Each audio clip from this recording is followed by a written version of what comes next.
Hey y'all! How's it going? I will cheers you. This time we are drinking, or I am drinking, Rode Carolus. Don't really know with what exact kind, but it's a good one. So yeah, cheers to everyone trying to achieve that sweet, sweet bell curve. Ah! Where do I put this so I don't knock it over accidentally? Oh yeah! Oh yeah! Been looking forward to this all day because I love Kotlin and Elm. So what are we doing? We're still building a leadership board for a ranking website, basically. If you play video games, specifically a single video game called Diabotical, then you can challenge other players or maybe other clans even if they exist, and then by reporting those scores you might get some points awarded, and then given those points you might end up in the ranking over here, which is now empty because I'm not yet running my application yet. So let's fire that one up, shall we? Oh, and I guess it's going to be likely that I need a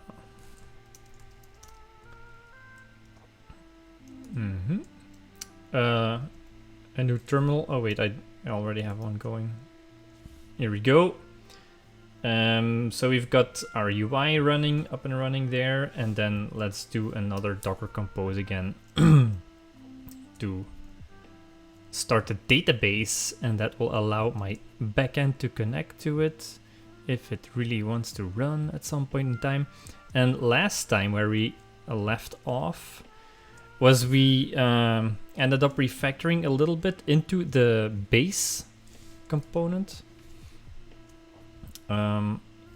Maybe this is a bit better readable. Yeah, I guess so.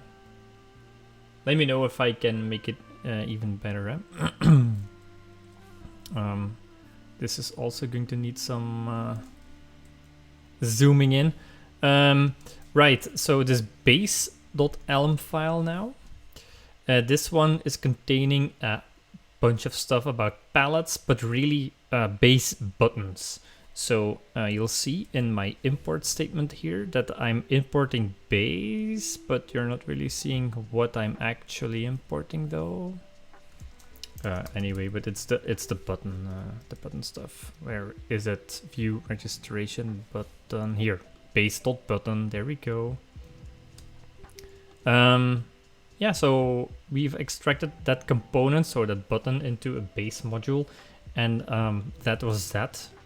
We also extracted the palette there, and then we also figured out some extra to-dos that we wanted to do, like extracting the API stuff, or basically doing all of the HTTP traffic into its own module. I thought that might be a good idea because we might reuse that stuff at some point. What else is there? Yeah, to fetch both the registered players and the leaderboard at the same time, we might need this bit, like the task stuff in Elm. See how that works. And then also split up Main.elm into a registration page and an anonymous homepage. So the anonymous homepage, it's the stuff that we're rendering right now. And actually, wait, that's weird. Oh, this is not good. We already seem to be running something. That might be something work related. I will be right back. So I don't bother you with boring work stuff.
There we go, I think.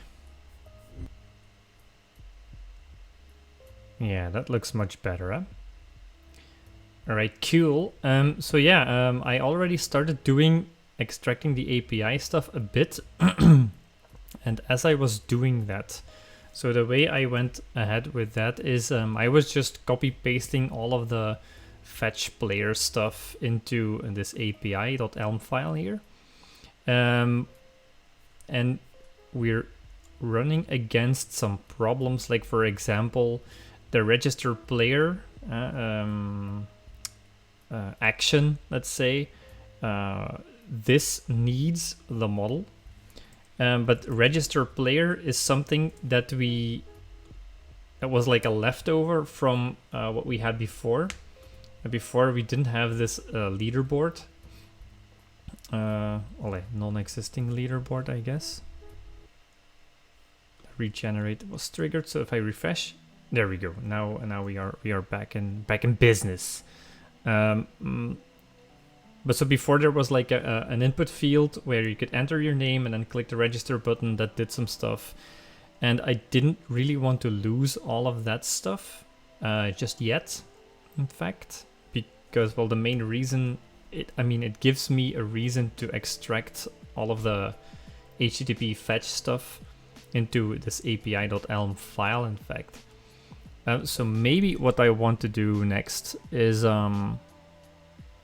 maybe not just do this extraction yet to the API.elm file, but rather do the other to do. This one. Split up the main.elm file into a registration page and then an anonymous home page. Because I think, or I feel that if I'm going to do this thing first, then it will give me better guidance into how to extract or what to extract out of the API or into the API module. Yeah. But we could also still explore a bit more what happens if we let's see where it fails really. Maybe I'll do that first, because it's always a little bit more fun if we are failing, I guess. Right, so let's take a look at where register player is being used now in the main.elm file. Maybe make it a little bit smaller. There we go. This register player is used in the register button clicked. So it's basically this is the action handler of clicking on the button. So I don't think that I want to extract the full thing here. I still want my button handler to be in this file.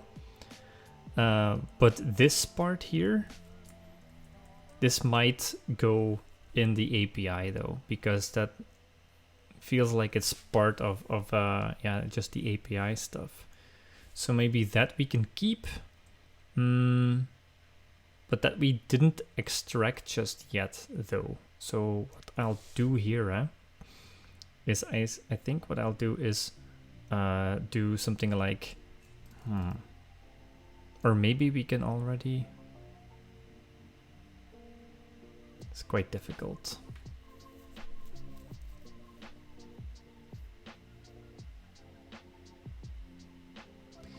I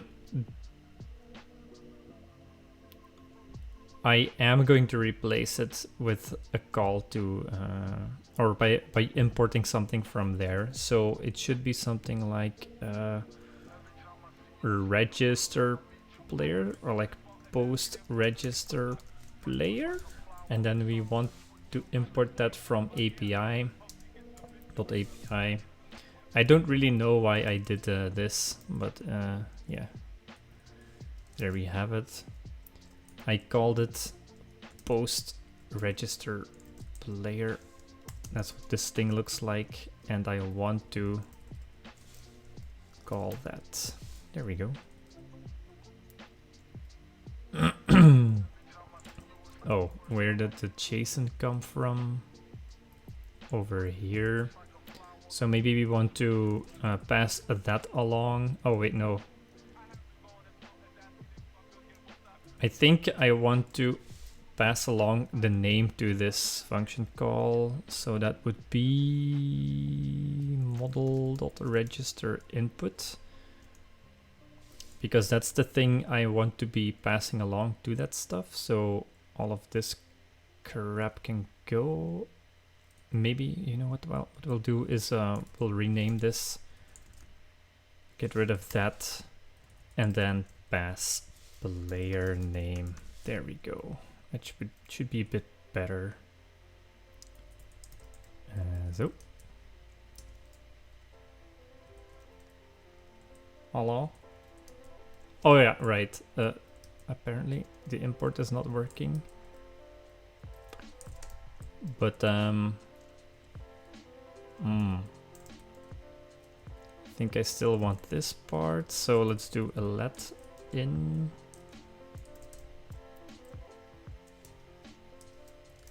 Voila. And then we really just want the player name, and that's something we'll get from this thing. And that means if I want this thing to look like the register player function here, yeah, I guess I want it to look exactly like this. Voila. And then we can get rid of the API.API thing. Now, I think what we did to make sure that it's compliant is to copy over all of the things that the API needs, but now I no longer need the model or this register input thing to be on the model anymore. So this is no longer like a correct thing to use. Well, actually, this should go. I mean, I'm not using it like that anymore, so let's get rid of that. There we go. Okay. And now let's try from here to figure out what's wrong. Yeah, okay. So this register player function is saying, hey, I'm taking in, or my signature is I'm taking in a model, that's this part, and I'm going to be returning a tuple or a pair of the same model type and something that is a command that has this type of message.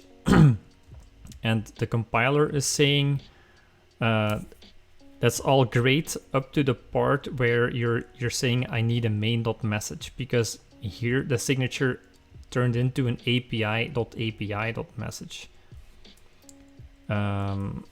So what that means is that I need to somehow register the this message into the main update, view, and model signatures, or like type definitions. Because now message, where is here is message. Message can be, I guess, something of the type of my own main message, but it could also be a an API.API.message that has something.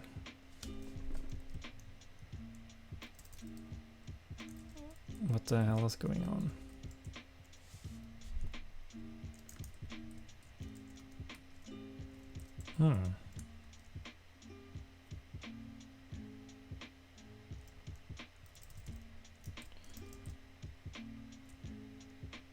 That's a bit strange. I already imported it like that, but yeah, then I should still be able to use it just like I use the base thing.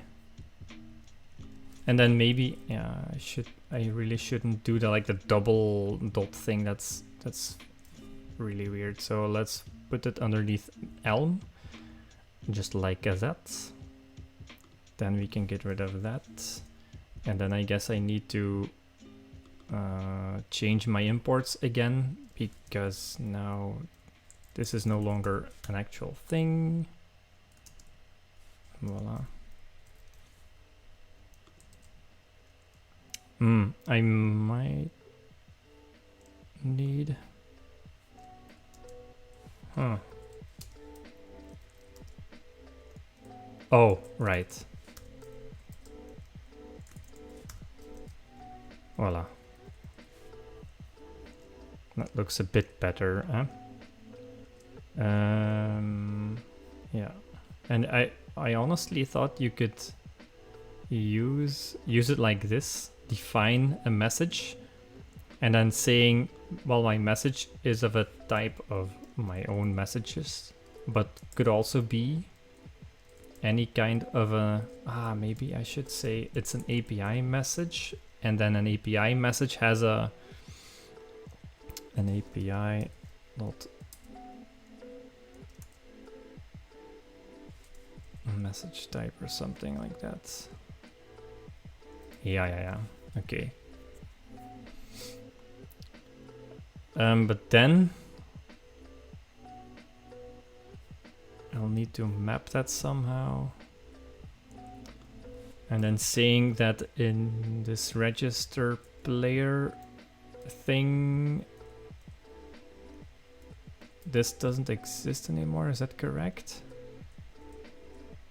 No, we need to still call this post register player thing, but then the post register player thing is going to return, as we see.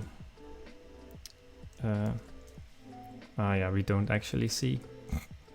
Add type annotation, this kind of message, and this kind of message is an API message. And for that, I need to map the return type of this thing. So, oh geez, Rick, how does that thing go? Is it like I want to pipe the result of this into an API message constructor? Nee, I need something like, oh no, is it like a map? Garb. Yeah, map.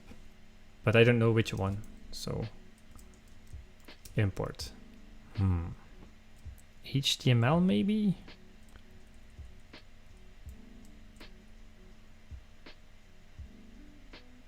Or platform.cmd map.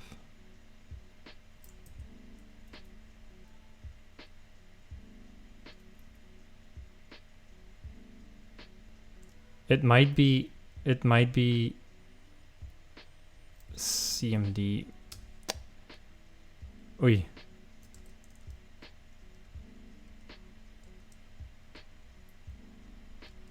And this is something that takes something that outputs a message and a command, and then creates a command with that message. Oh, it's actually compiling. Cool. So now, yeah, okay. So now we added a new API message type, basically, which always takes or has a API.message. So our update function now needs to handle that case where if I have an API message, I want to forward this thing to the update function of API.elm. So I really want to say API.update with message, and then I guess also model, just so that the signature looks exactly the same, but then is typed to the API's thing. So this is Yeah, maybe message is not a good name. It's also not compiling, but maybe call it this. There we go. This doesn't exist yet, so I believe we copied this, but maybe.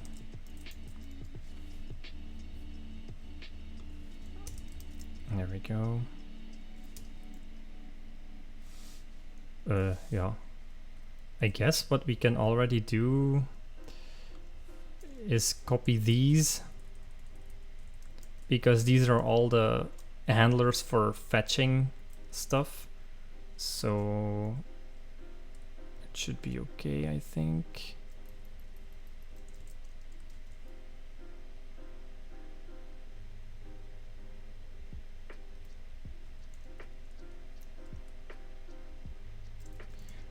Maybe this model.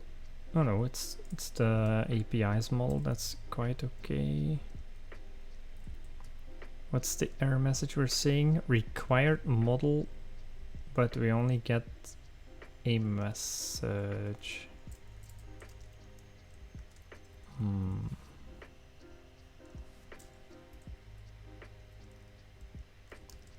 Oh, okay, so maybe that's why. So the handle register player response is nowhere to be found here. That's incorrect.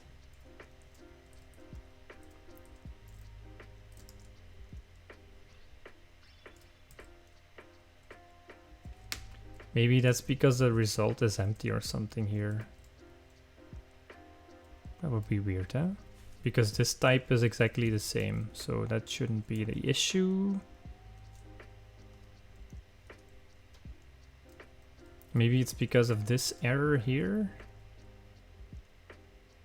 Ah yeah, because it is in fact not compiling, eh? Okay, maybe that's the issue here. So handle register player response. Needs register input that doesn't exist yet.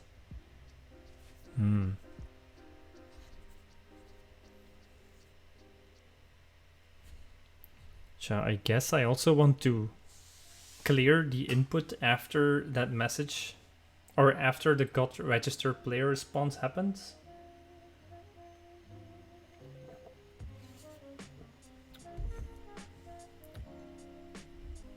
Yummy.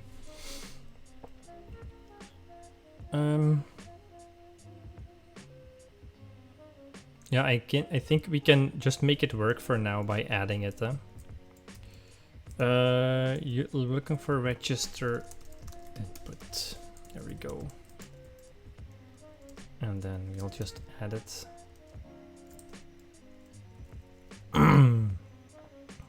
Now this is compiling. However, this is not.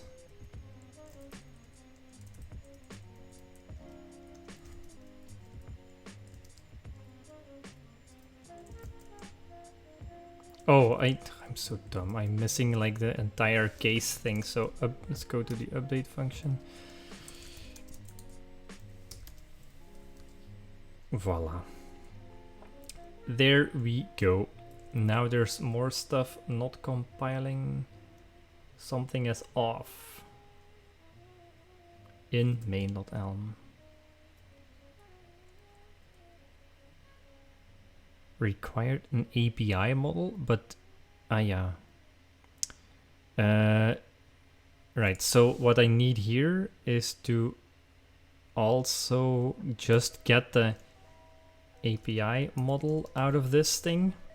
Just like we bind the API message to the update function or to the API's update function, we also want to bind the API model to that API update function. So now our model needs to be split into stuff that belongs to the API and stuff that belongs to the UI, or like the Main.elm page, I guess. So then what I'll do is I'll go here, take all of this, go to my model in main. It looks exactly the same. So what I'll do is I'll say, just to not break it, I'll say API model. This is an API.model type. And initially, well, initially, I guess it looks like this, but maybe that's incorrect. The initial leaderboard, I don't think we even use that stuff. So it can be empty now. Voila. Oops. No. And then, we actually already did that, I guess. So API model.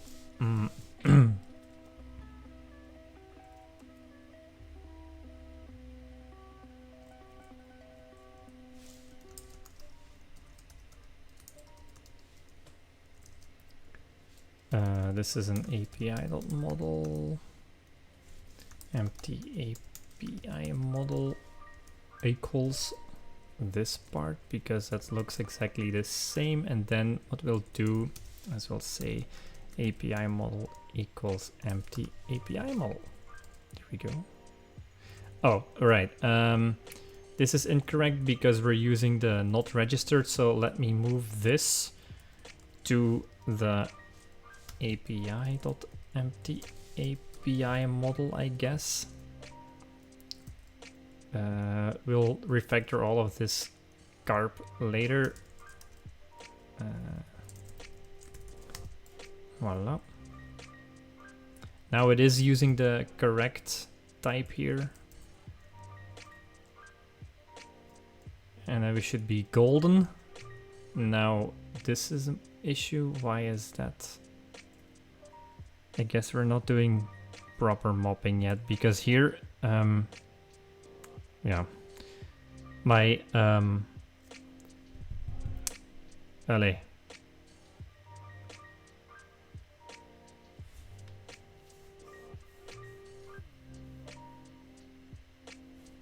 I'm not sure if we can do that actually. Because the update function sort of modifies the model. But I still, so this is calling the symmetrical update function for the API module. But it's speaking, or it's still speaking in API language. As you can see, we've got, or not can see actually, because it's very hard to read. Hey Vincent, how are you doing? You're just extracting the HTTP stuff from the from my Main.elm into an API.elm file and see where we can go by doing that. Maybe it's not the good way to go forward, because it's not really a functional split. It's more of a technical split, but we'll see how it works out. So yeah, right now we're just trying to make it compile again, and then it'll go from there. And so the update function, okay, the font is too, I guess we can actually just go into presentation mode, because I think we are going to be there in a long time. The resolution of the video stream on your... Are you watching on your phone? Is this more legible?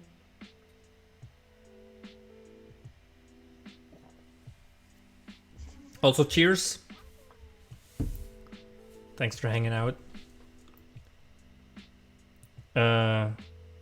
This is better.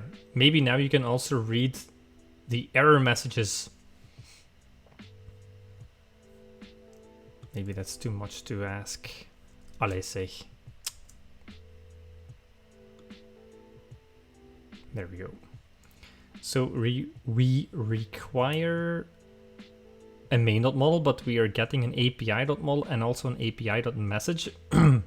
So now I need to map the complete result of this into something that says it's a main.model and a main.message. Because remember this function, okay, it returns a message and a model, looks exactly, but defined in API is very important here. Excuse me. So the result of this produces a model and a command message. So I think I'll need to, if I write it out like with a let thing first, so let API CMD API. Okay, that sucks a bit, but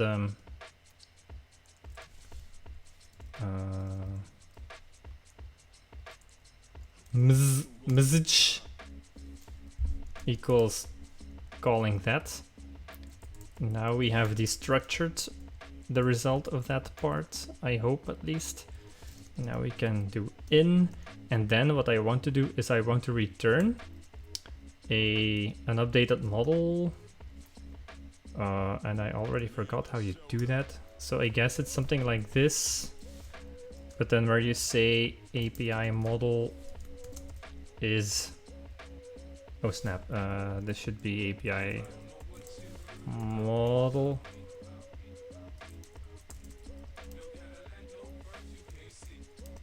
Ah yeah, I think it looks like this. And then the cmd.map using message. Ne? Regarded A and a message, but we're getting something else. What's this thing then? No documentation found.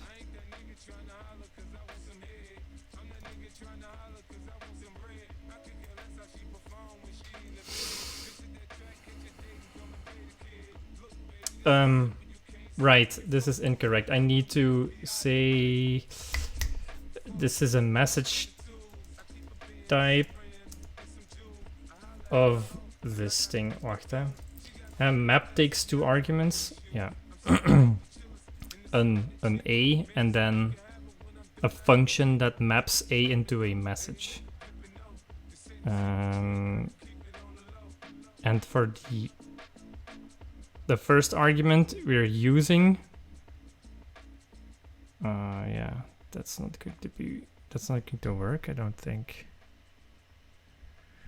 For the first part, we need to use the constructor of this type. This is kind of weird. Why? Heh.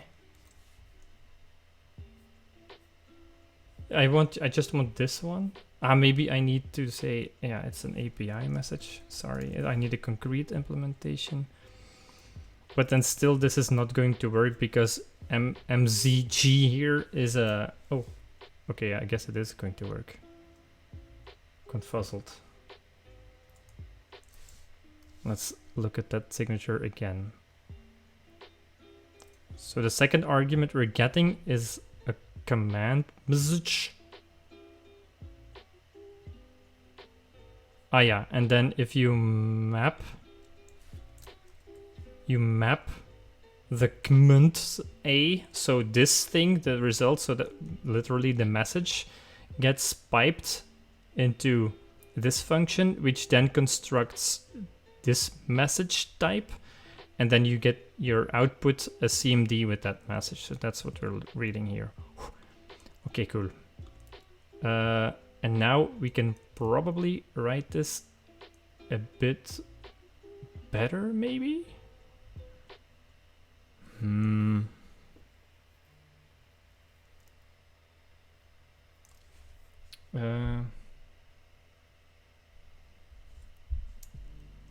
How can, or maybe is this good enough? Good enough for now?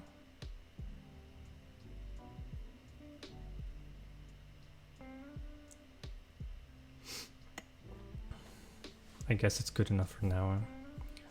So if I save it, it might be compiling. Oh, it's compiling again. Okay, so that's nice, but we didn't test any functionality yet. So, but. These actually now can all go, I think, and be replaced with the API things. Because really what we did now was we replaced this one, I think. Yeah, so register player now does the post. Oh, and then this is annoying,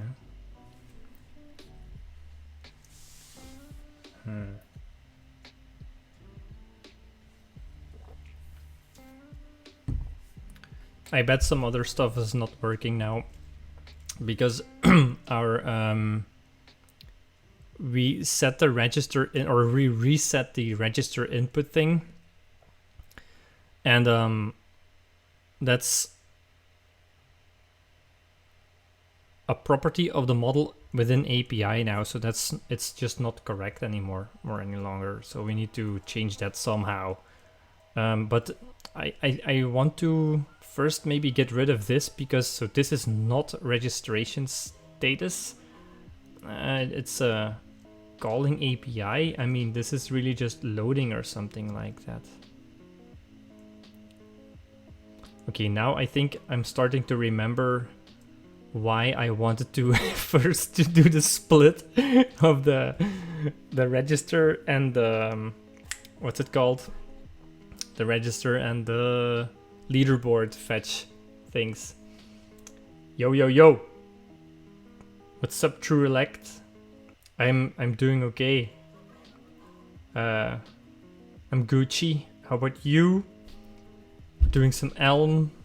I still love Elm. It's pretty difficult, but I love it nonetheless. Yeah, having fun. And right, you're Gucci too. That's great to hear.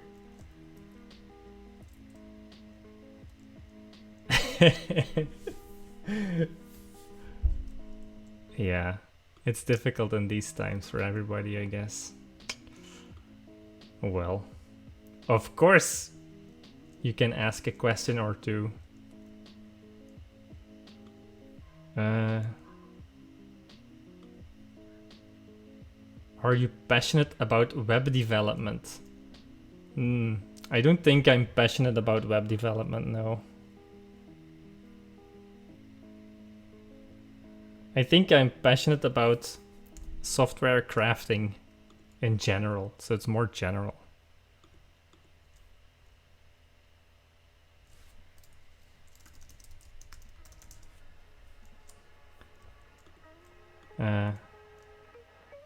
Yeah. I hope that's an okay answer.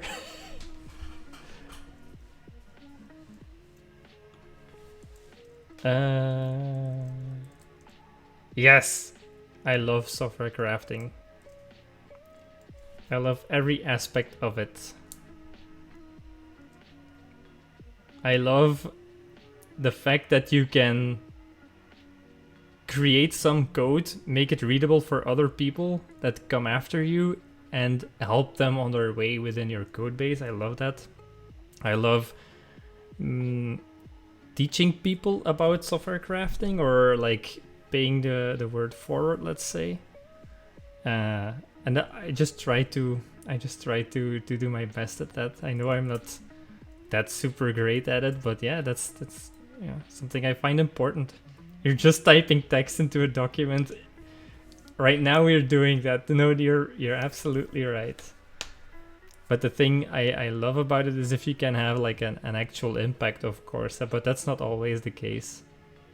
At Collabora, we built an application where we can help people with burnout get back on their feet again by providing them with an application, let's say, that just helps them journal and helps them discuss these things with their personal life coach, or like a burnout coach, or I don't know how you call those people. But yeah, that stuff has an impact. So by typing text into a document, you can really help people. So that's really cool. Huh? No? That's how I think about it.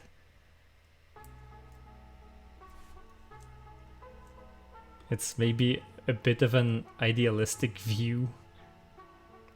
No. But a view nonetheless.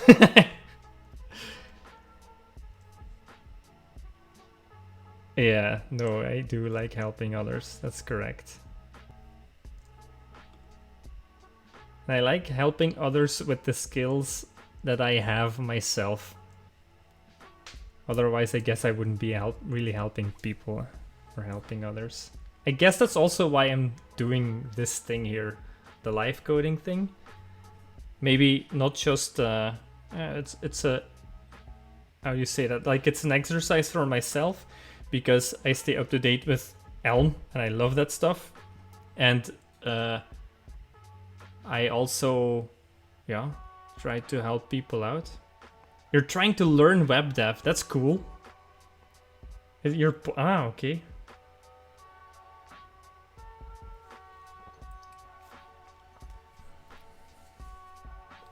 You want to get excited about it. If I have to think back on what made me excited at first, because you know, like, I started my studies of applied computer sciences back whenever, I don't even remember what year it was. I'm really bad about that, but I do remember the first time that I knew I loved coding, because the reason I joined or I did the applied computer sciences course at like graduate school or something.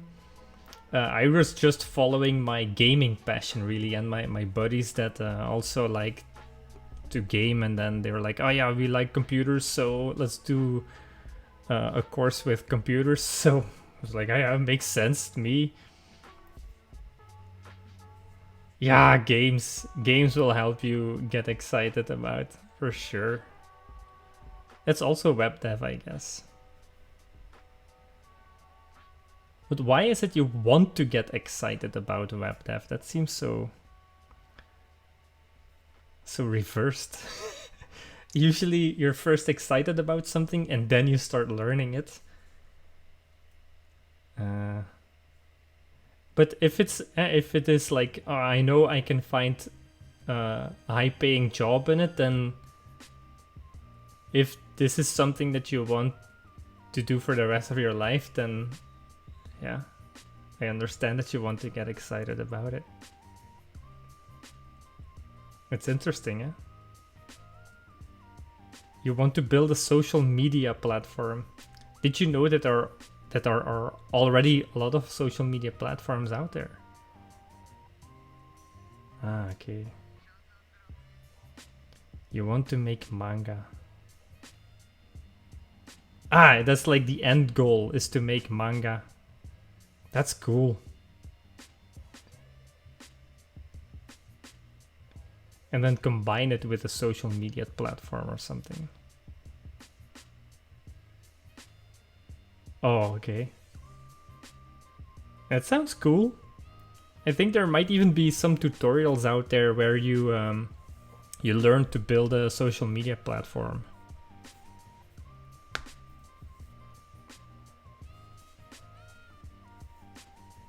You know what might also help is like to write down for yourself what your vision is, and then divide up your vision into goals, and then try to come up with strategies or tactics to achieve those goals. And then eventually, if you've done all of those goals, then you will have achieved your vision. It's nice, huh? Oh man, I am also really, really bad at math. You would suck as a game dev because you need good math. It could be. I haven't tried. Actually, we have tried building a game. We actually have tried building a game in Elm.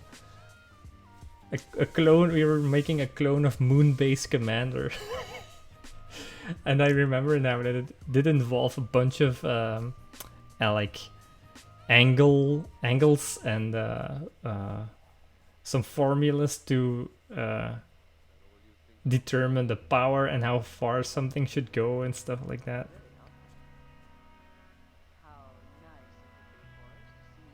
Oh yeah, that's good.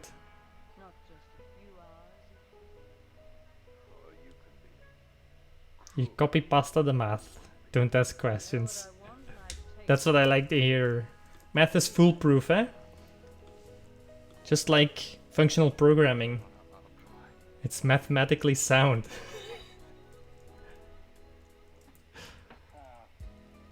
Yeah, it could be.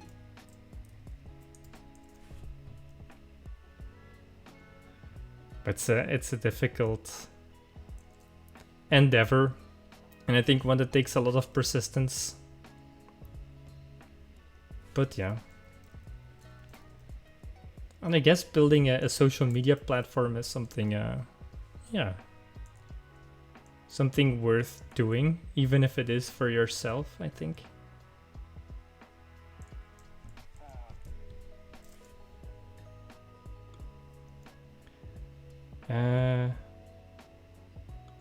Cool.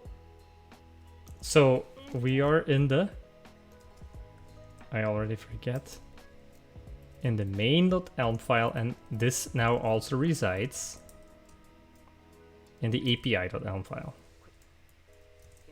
And I don't want registration status anymore to be in the model of the main.elm file, but I want it to be in the API, because this thing is like calling API. What that even? Or you know what? No, that's actually not true. Because this is like showing, it's going to be showing, that's right, it's going to be showing the, what's the thing called? The loading indicator or something like that. So maybe we should still keep it in here. But then calling API isn't really that great of a name, I guess. It's particular to the fact that we're trying to register a player.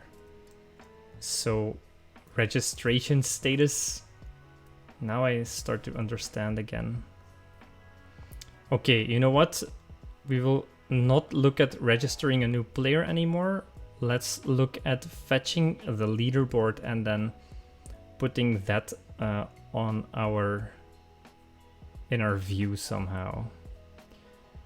And then we will really see if it has worked out, because the register button thing, I mean, it doesn't work anymore. So let's look at the view. We've got the view leaderboard probably. Yeah, nice. This thing here is going to view leaderboard table using a model. And then this is how we render the leaderboard. And here, this isn't that great, so I want to extract this.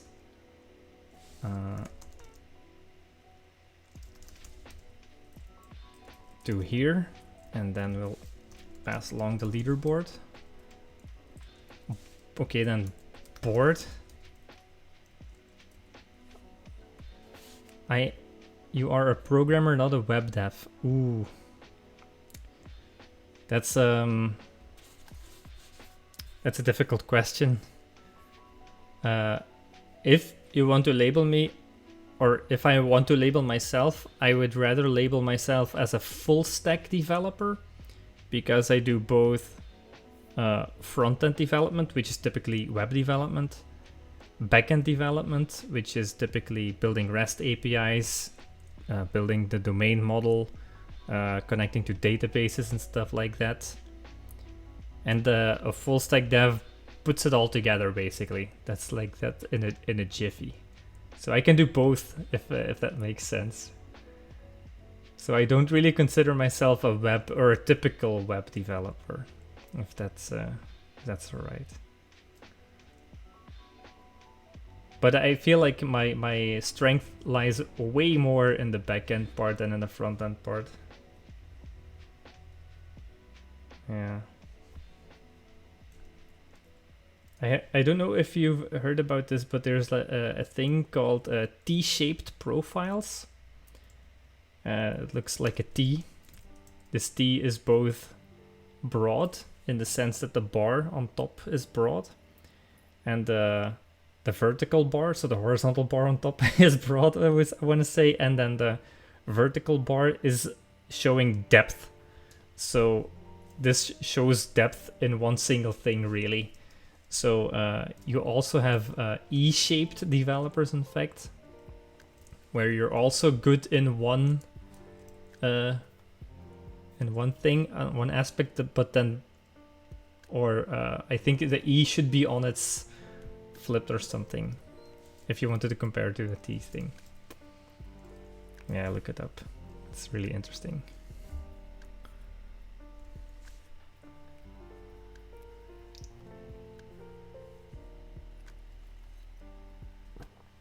A blob-shaped developer. That's interesting. I guess that connects itself. It's maybe more like a bee or something.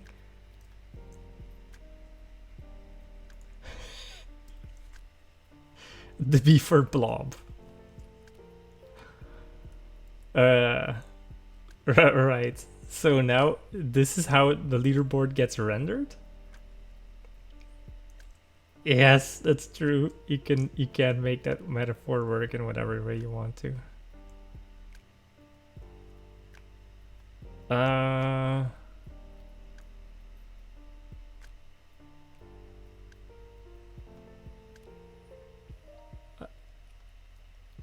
Dang it.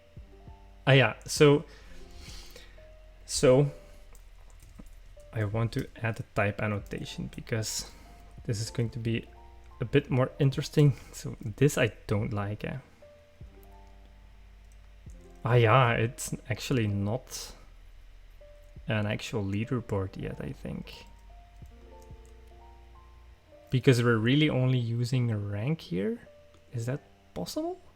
What about nickname then? Oh no. Oh no.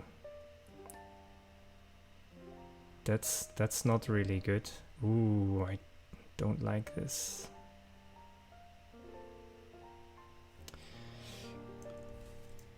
This I will explain at a later time, I think.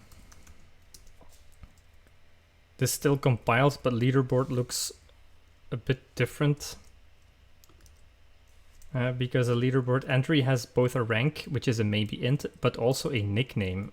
And if we did make a type annotation, really what it was saying is, well, a list of what was it again?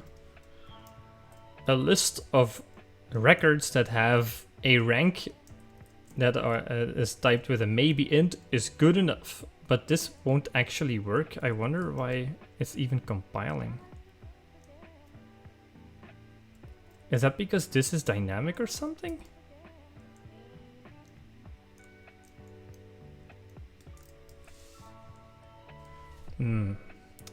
So if is there a way to replace this? No. Dang it. Okay, so now if I do nickname or something like this, yeah, nickname.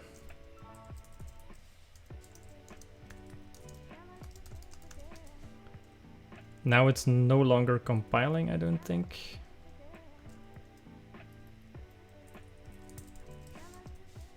Oy.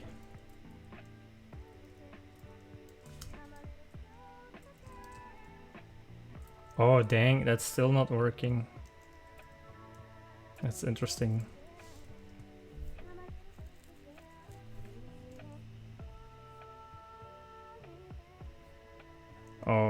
Value is something, it's a function that takes an anything and takes a string. Yeah. Oh wait, now it is compiling, okay. And now if I do it again, what the Banelinks? Why is he still only concerned about the rank?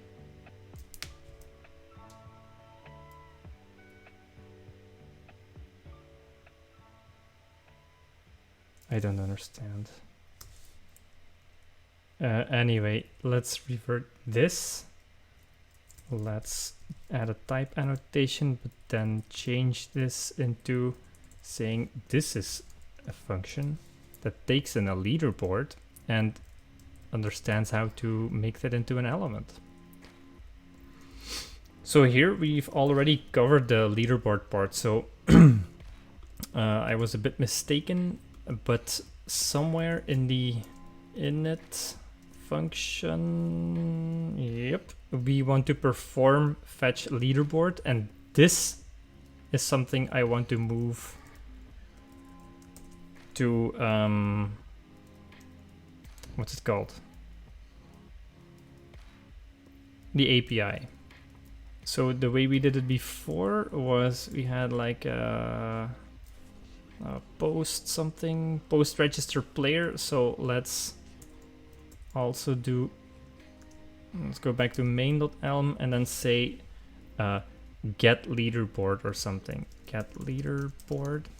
And then we'll refer to API's get leaderboard, which doesn't exist just yet, but we will build that right away, in fact. And this is called get leaderboard. Voila. And now this is fine because it's talking in API messages and etc. And this is this is in fact returning a leaderboard, but the leaderboard of the API module, and has this model. The update function, where is it? Somewhere below. It understands this because if you get this response, then it will contain this result, and you have to handle it using this function and adding it to this model. And here we can still use the same thing.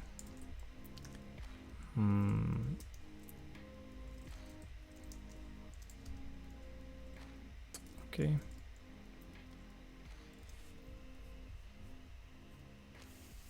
So now this is quite weird because can I inline in fact?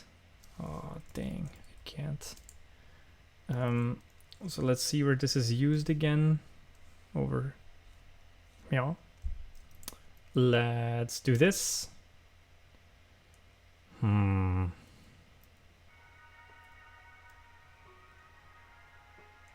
Yeah. So this command message is not, or I mean, I should map this thing again. And this thing was, what was it doing before? It was just fetching the leaderboard, in fact. So I need to again CMD map this to an API message where, yeah, voila, just like that.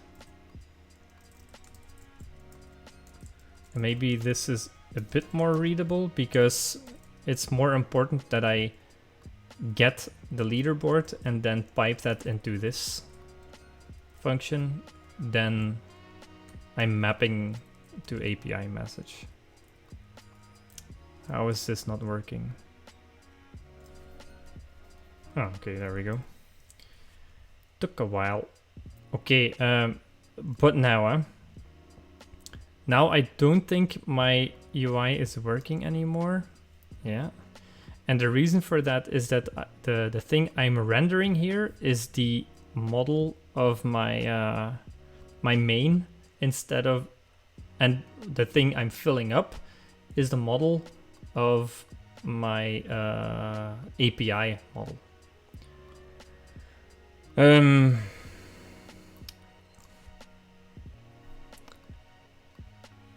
However, oh wait, we don't need this anymore. Why does it keep compiling and not working? Yeah, the reason why is because I have duplicate information now, and I'm not using the correct duplicate information. So it's a bit annoying because I wanted to make an incremental refactoring. So what I did here was I first copied all of the crap that I wanted to move to a different file and then started replacing it. So now really it shouldn't be compiling is what I'm trying to say. But so this view leaderboard, what I can do here is instead of just passing the view leaderboard table, so sorry, this one, instead of passing just the leaderboard, I should be passing the API models leaderboard. And then, oh, okay, this is very funky, yeah, because you'd think that it shouldn't be compiling, because this leaderboard, allee, maar allee.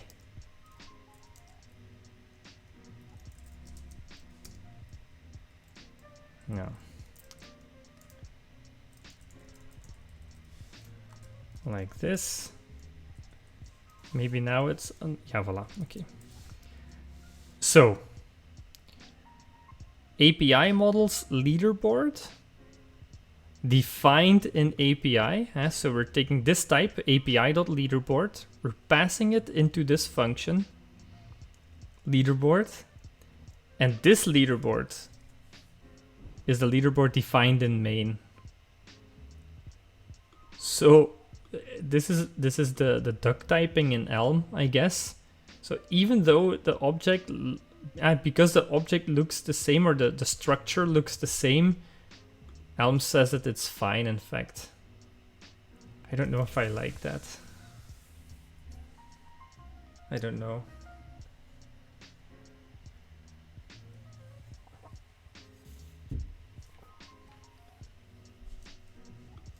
And because it is compiling now, but I guess I didn't expect it to be compiling.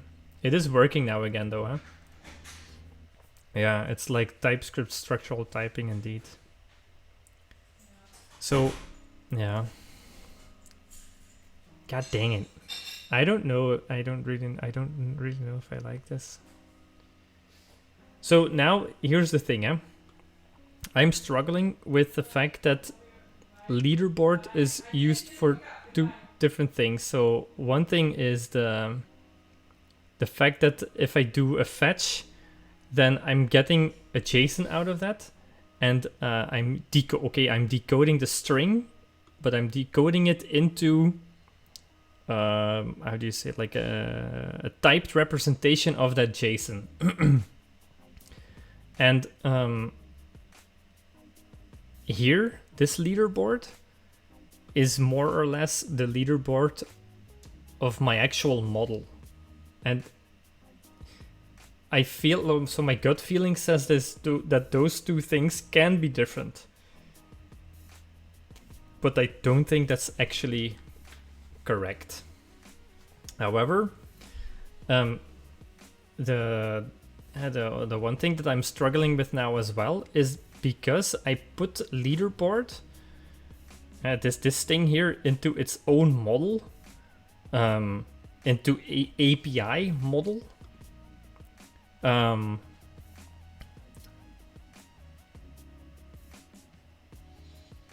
It sort of belongs with this API module now, and I don't like it. I don't think I like it.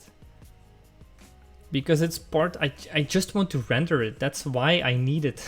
That's why I'm fetching it and decoding the JSON string into this type.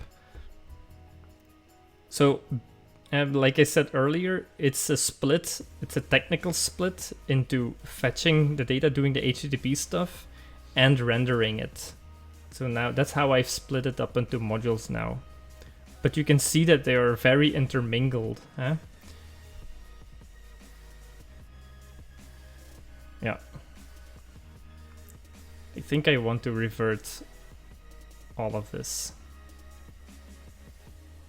And then keep the API calls to fetch a leaderboard within the leaderboard page or whatever. And then, because then you get the secondary advantage, I guess, is that you can see which HTTP calls are being done for that exact page. Huh?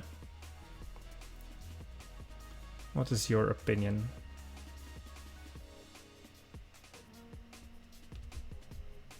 The good news is that I know, or I remember now again, how to actually do this part. So this is the second time I think that I've done this map stuff, and I feel that I have a better feeling for it now.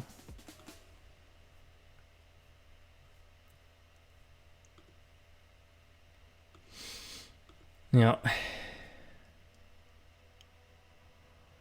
Oh man, I think I really love but I will really love putting it into like functional modules, because then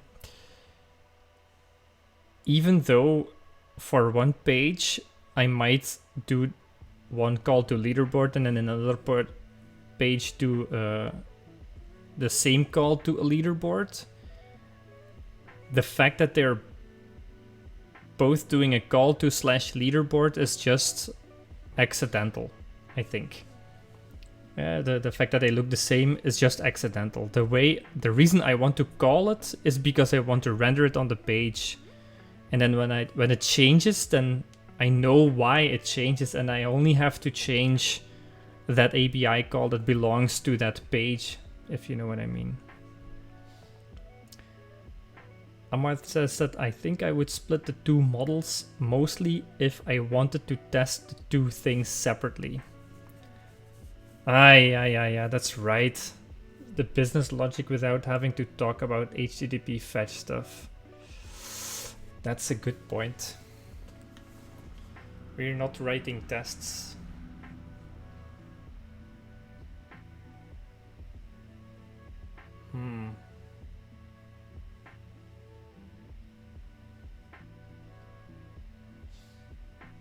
Yeah, and then for my tests,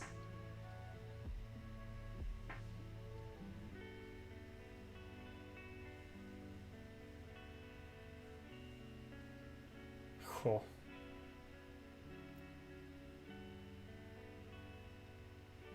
yeah, that's something else I wanted to discover. Maybe your model or Elm already allows for that. I don't think you can that easily replace functions in your test harness like you can in other programming languages. But yeah, you've got a very good point there. That's definitely something I want to explore. Ollie, another thing to add to the to-do.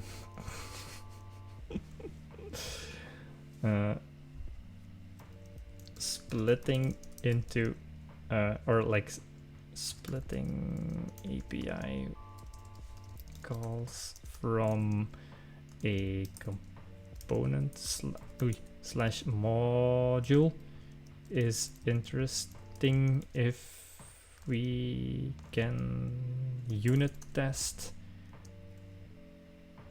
the rendering code, I guess, or the model, without having to worry about actually performing HTTP. Nice. Very nice. So this I no longer want to do, in fact. So, or maybe I can put it there. Okay, then what I'll do is I'll just copy this and then revert all the things. Oh yeah, look at that. Bye. Clean slate, love it. And then we'll just replace this. Nice. Cool, eh? And now I no longer need the API.elm thing anymore. Okay, nice. So the thing I will do first then is this part. To split up the Main.elm into a registration page and then an anonymous home page. So right now we are, maybe I can just start full screening this again because, oh man, it looks nasty if you zoom it in a bit. Yeah, so the UI needs work, obviously. I mean, the styling. But yeah, it's fine. I want to happen, if I click on the register, that I will be redirected to /register or something, and that I will end up in the screen that we had before. Excuse me. View content. So let's not do view leaderboard, but maybe view registration using the model, and then we'll get a new page. So this is the page I want to show, and then if I register myself, oh, I'm registered twice, and let's also register Amarth, then they are also registered. But yeah, so if I go to /register, I want to end up on this page. That's basically it. So yeah, we already noticed that view registration is like the key thing to extract here. Now maybe, yeah, no, I want to extract this part. So this we can already start moving. Now let's try to do it the other way around. Let's do a breaking stuff. So let's call this Registration.elm. Oh, maybe, yeah, sure, add it. I think I might have already called it something in Figma. Anonymous registered. Hope no. If I click on this, nee, is that not how it works? Registration page. Okay, let's call it registration. It's called registration. Nice. So this should go here in any case, and now what we'll do is gradually import these things. Oh, I don't know which it is. The UI column, which one is it? Elements. Voila. Main content. Main content. Voila.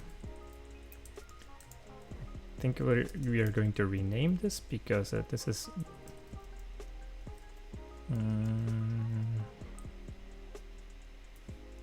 main registration then. Fine. What's the problem? Oh, indentation.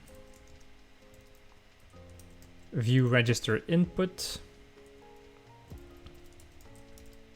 Oh shit, we are not extracting stuff, so this needs to go. This also needs to go. And then we can find view registration. I guess it's all of these, because they're not used any longer. Emawa.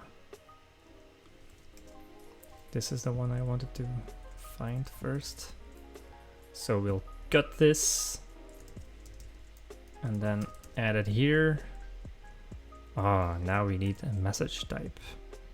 So for message, I don't, do I want to? First, let's do the other ones.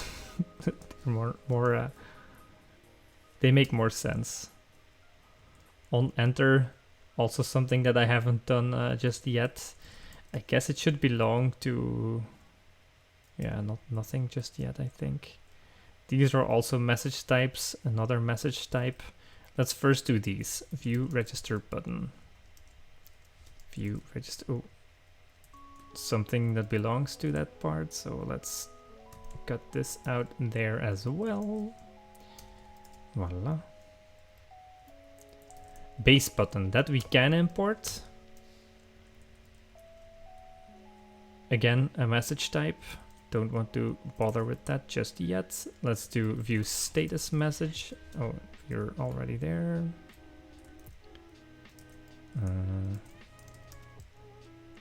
Voila. This takes apparently a registration state. which is part of the model. Here, another thing to import. And then these are, things that make sense for registering somebody. And then the last main view component was view registered players. That's this part. Voila. Okay, now I think we've got everything and we need to figure out typing. Oh wait, on enter. Let's try that one. On enter, it's a helper function. So I think I want to move this one to base because it really it has nothing to do with specific the main or the registration thing. And I think even I was gonna say it might even be used, but that's not the case. Still, let's put that in base first. So this one, I think I will move. It's not being used anyway, so let's move it to base in one go. I know this is a bit of a too big of a refactoring maybe, but I think it's okay. Import. Sure. Voila. And then we can import this one from base. Allee. Oh wait, it was already. Oh no, I need to do base.on. Wait, I'm not explicitly exporting it here. Yeah. Okay, that's why. On enter. Voila. Maybe put it a bit closer to button. Voila. And if I go to registration, there we go. Cool. Okay, now we've got a view registration that's not being called anywhere. I haven't done the parsing or URL parsing yet. That's okay. Let's first just make this work. Or compile, I should say. I think we've done the same mistake again. Oh wait, no, that's incorrect. Because in our Main.elm, all of this crap can go. There was view main. Here we go. So now, indeed, this needs to redirect to view registration. Okay, this part compiles. But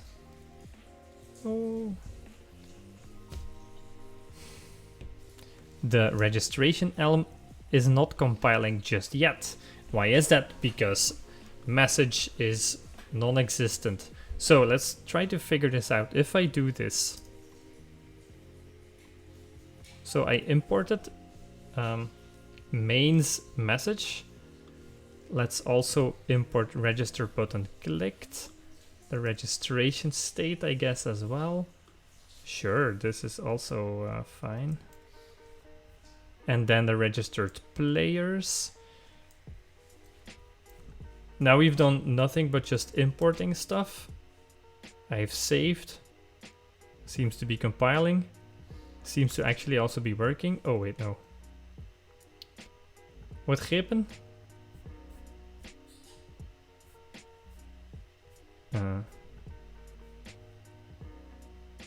Where is here it is. Okay, iTerm. Oh, your module imports form a cycle. So registration depends on main, and then main also depends on registration. This is something I knew was going to happen.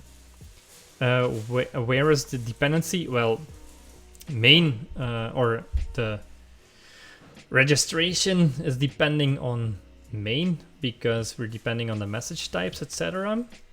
And then main depends on where was it? View registration. So this one for importing this view function here.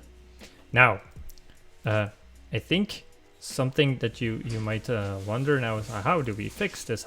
We need to extract a single module and then have both main and registration depend on it, but still you would be stuck because of I think the message type, because the message type can't really go out of there or something. But there's a better pattern for this, and then the pattern is I don't want to depend on main, and I want to create my own message type like we did earlier. So let's try to do that. So type msg equals, and now we need to carefully think which ones that we're returning. So we're getting this one. So that thing. We also want,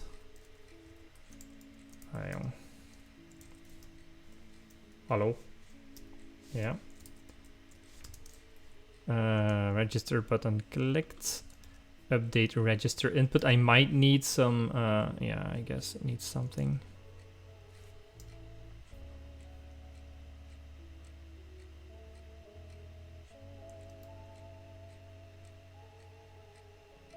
Ugh, so difficult to... Is this still the wrong message? No, it's the right one. That's cool. That's cool. Yeah, I think this needs like text or something. I don't know. Or input.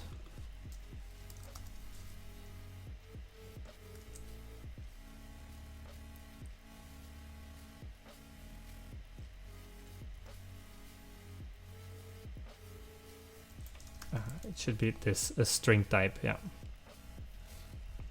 Then we've got a registration state, which is really a part of the Avala here. Model.registration status. How come it's rendering, in fact? I guess because here it's just...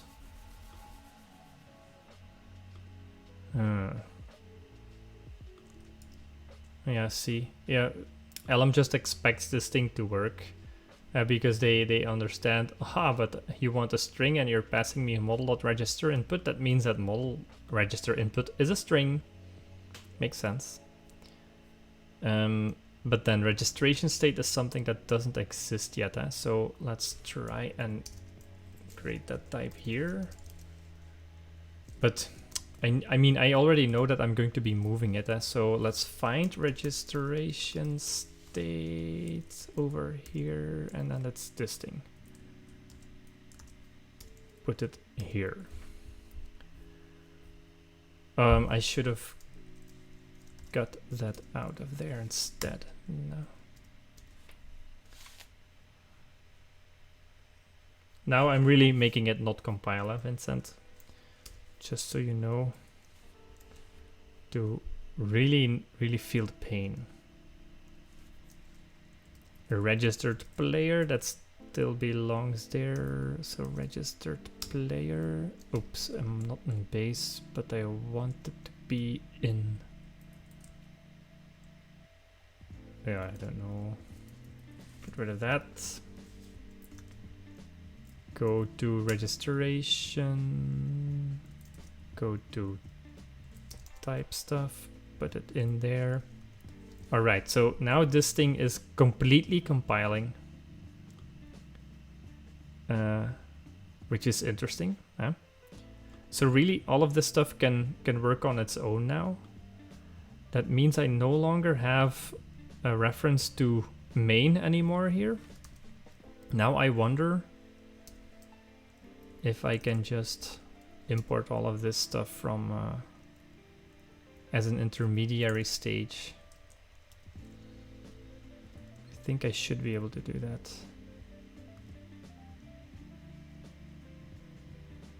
Nee.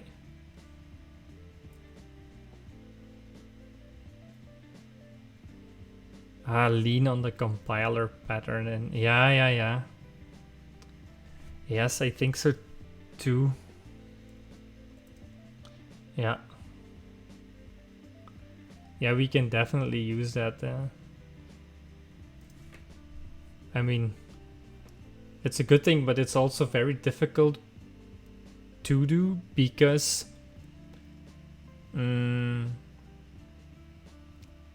if you're looking at the changes that we're causing already, it's quite a lot. So that's the stuff that I don't feel comfortable with. But maybe it's just part of Elm's, how do you say?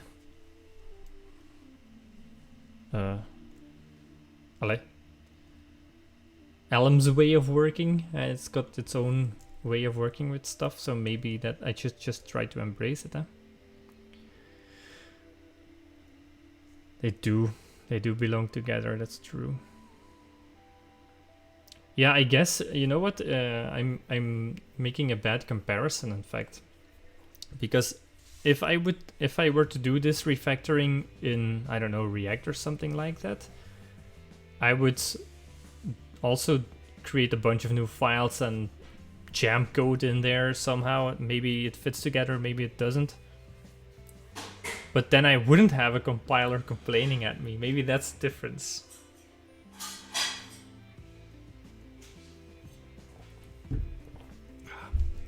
If you want to do half the change, you need random abstractions. Yeah. Oh man, good insight. Cool. Yeah, so now we need to make this work because of course the reason for this is because underneath all of this, eventually what we're calling is main content, and this main content is calling view registration model in the registration module, and this is bound to I should maybe add type annotations for that. Hold on. But basically this is the important part. The message is part of the registration module, not part of main, and that's where the problem lies. Yeah. So now this is, yeah, it's a big refactoring now, because the thing I don't like now is that I need to do this blind, because I know how it should work. Because model should wait, maybe I can do it like this: type alias model 2. It should have a home model. Oops. And this is actually of type model, and it should have a registration model, which is a registration dot model. Yeah. Oh, no. Oh, we haven't defined that yet. Okay, let's do that then, I guess. Over here, model. I think that's an alias, huh? And then now we need to, because we know that to render the registration, we need all of these. So this is pretty cool. I mean, we've learned earlier that we can't really depend on this, because if you do like dot notation to extract properties, then it won't suggest the properties you actually need. But let's work with it and see how far we can get. So basically this is saying I need any type that has a register input, a registration status, and a registered players, and they are all those types. So now I want to replace this with my own model, and then it's going to complain, of course. But now it shouldn't anymore. Oh, it's a bit sad. So voila. Now all of this is Gucci. Then we go back to main. Voila. Now it's okay. So now I want, I really want to just extract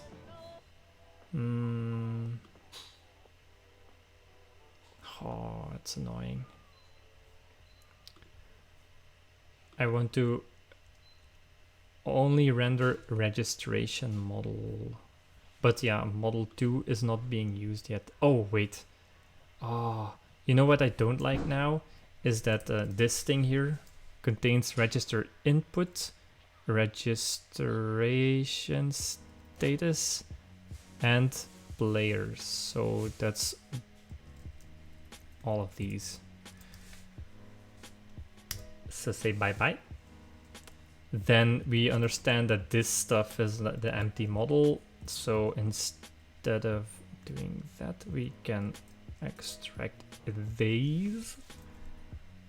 This should be good now, yeah. And then we'll do an empty model in registration. Here's a empty model.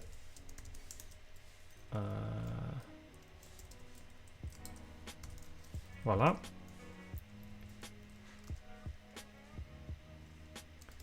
Yeah, maybe I should say it's a model. And then we go to main again. And maybe now I should switch this model or call this the home model or something. But I don't want to use refactor tools because then it will be borked. What the thing I want to do is this. And then this is also a home model. And then we will extract this at a later point.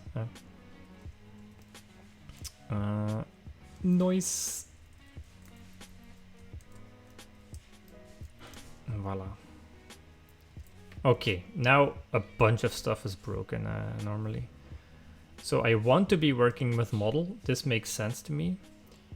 Update register input. That sure sounds like an update message from registration. So does register button clicked. This, that I know for a fact that that's a different one.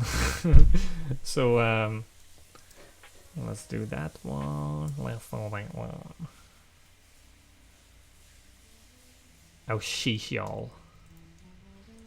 Register players, that's another thing that belongs there. And go fetch players response, that's also something that belongs there. And now I want to go to registration, say that we've got a message, we've got the model, we've got a way to view stuff. But now I want to have my own update function. And it takes in, I don't know, but it should look something like this. And then basically like this. We'll change that. And now, because we've named it the same registration model, it should be okay. And now this is complaining. Why is that? Because I've accidentally added more stuff or something. Not exhaustive even. The no-op. Nee. You what, mate? Is it just indentation?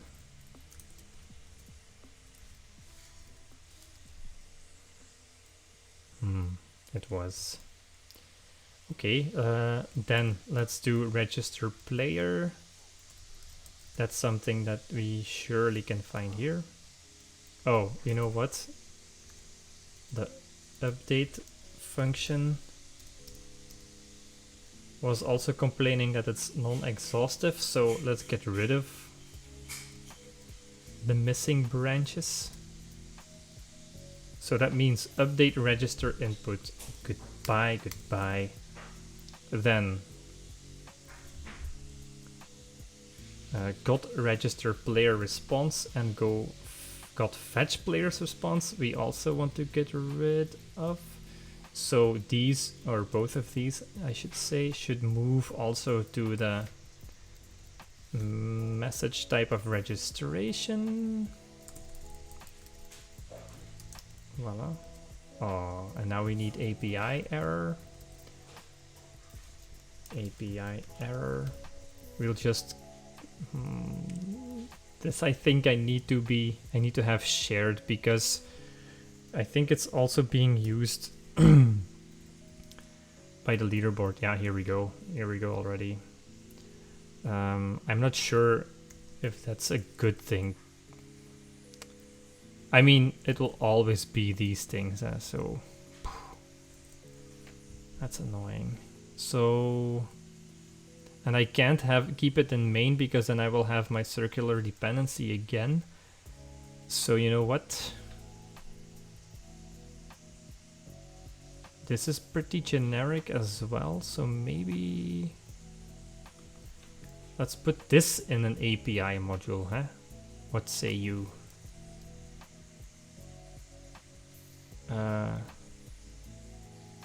Okay, so what I want to do is I just copied it.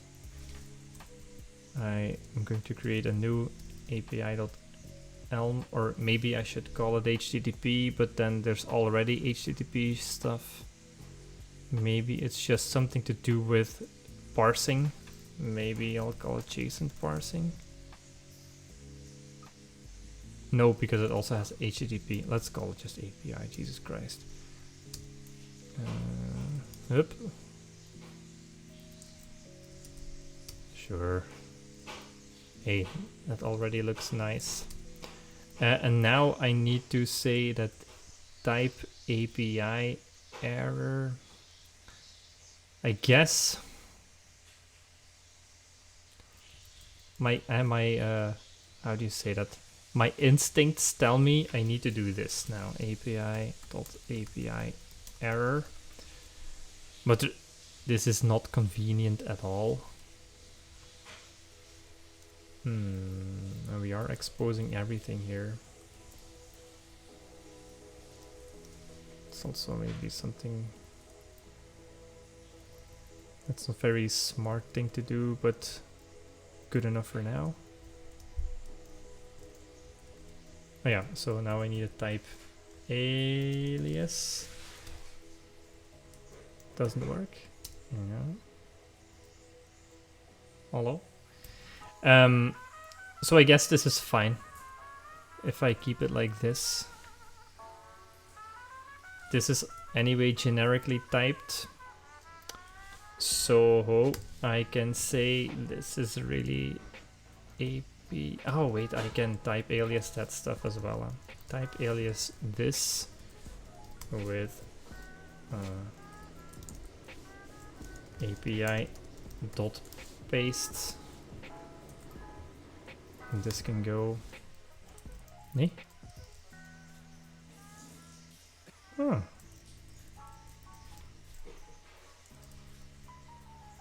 Okay, then I guess you can't really do that, but then it's to message.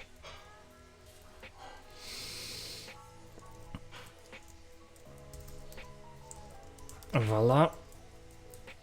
And then it should look like that, and that should work. Yeah. Just assign it. Ah, yeah. So I can, yeah, I can go like this. Yeah. Whoa. Oi.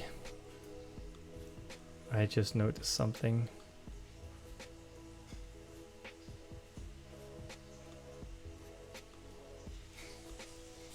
There we go. Yeah, then this part, also very generic, takes a decoder. Guess it can also move. So let's do that. Move it here. Voila. Import. I thought we already imported this. Guess we did now. Coolio. Then we can just do this. API dot. Voila. Get rid of the signature. These, yeah, now need to refer to API.API error.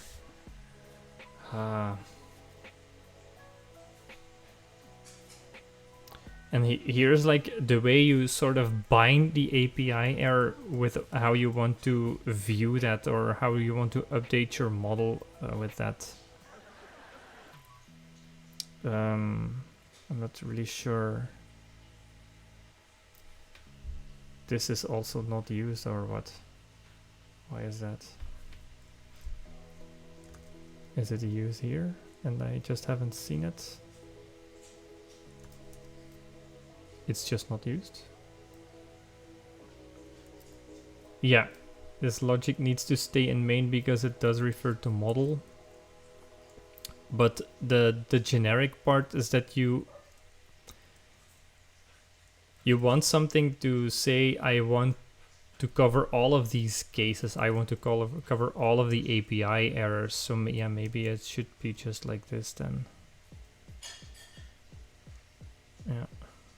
Okay, but now we notice that apparently every time we do handle API, oh, this is a bug, and I guess it's a bug.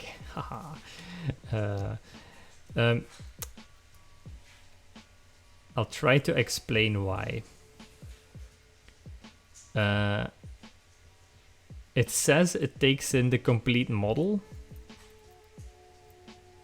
and the effect that should be had when you handle API error is you want to update the registration status. So that's not something I want to. I mean, this is not the state to update on your model when something has failed, I think. So let's not call it registration status, but instead call it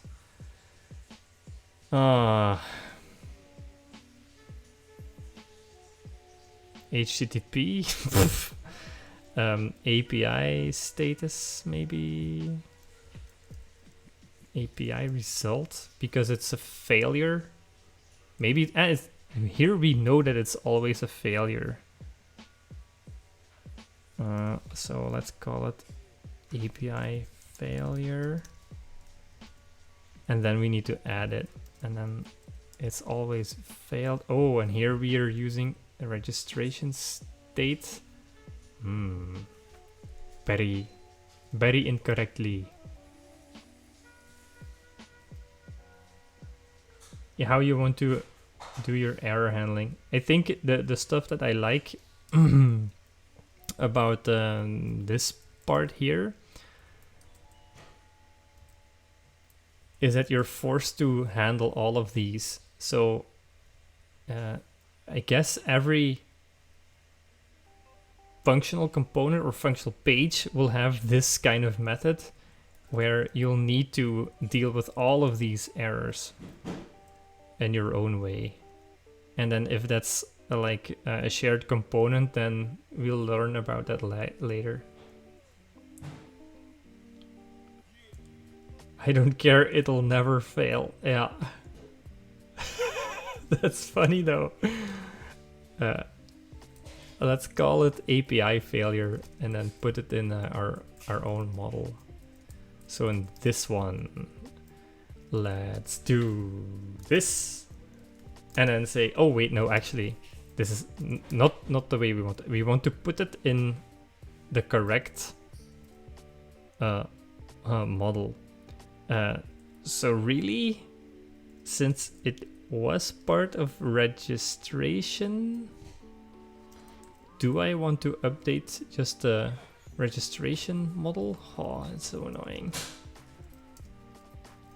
Let's keep a generic component somewhere in main, and then just add it to the main model, and then we'll see how that works out. I guess this is a maybe string or something, right? How was it used again? I already forgot. No, it always has a string. unless here it's an A. I don't know what A is. It's a string. Okay, so maybe call it str. Str. Then, yeah, I need this type. But in main, let's put it into our model. Up. This is a new type, I guess. Type failed.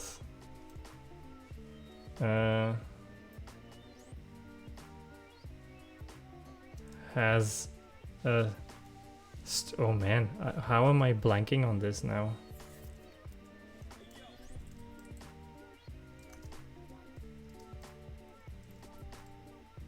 Ah, it's part of a state though. That makes no sense, no. It needs to be part of a generic, a more generic type, so yeah, indeed. Dang it. Dang it.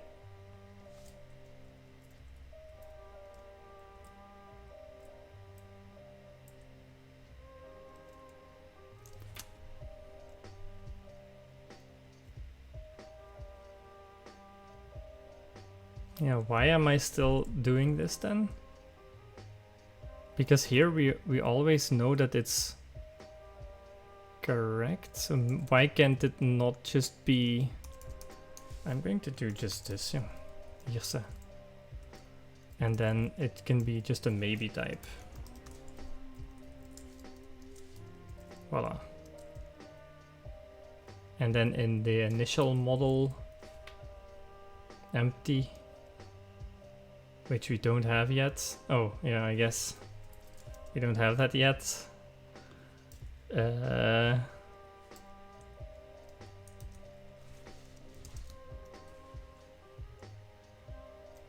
And here we've got a home model is an empty model. And then our registration model. Is this not how you initialize stuff? I keep forgetting.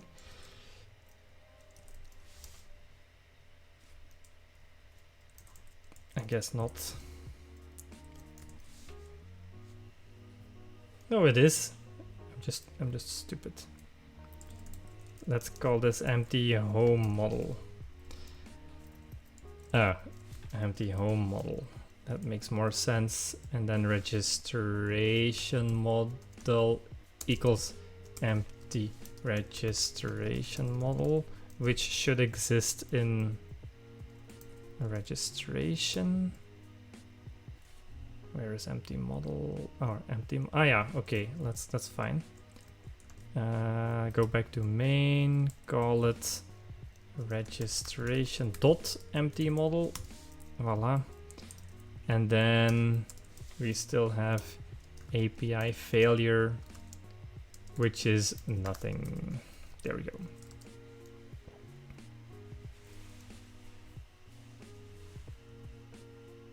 Next error. Oh, fetching players. That's something that happens in the registration page as well. This is registered players decoder. This thing should also go there. This thing should also go there. This thing should also go there. Same for this, same for this. Oh, wow.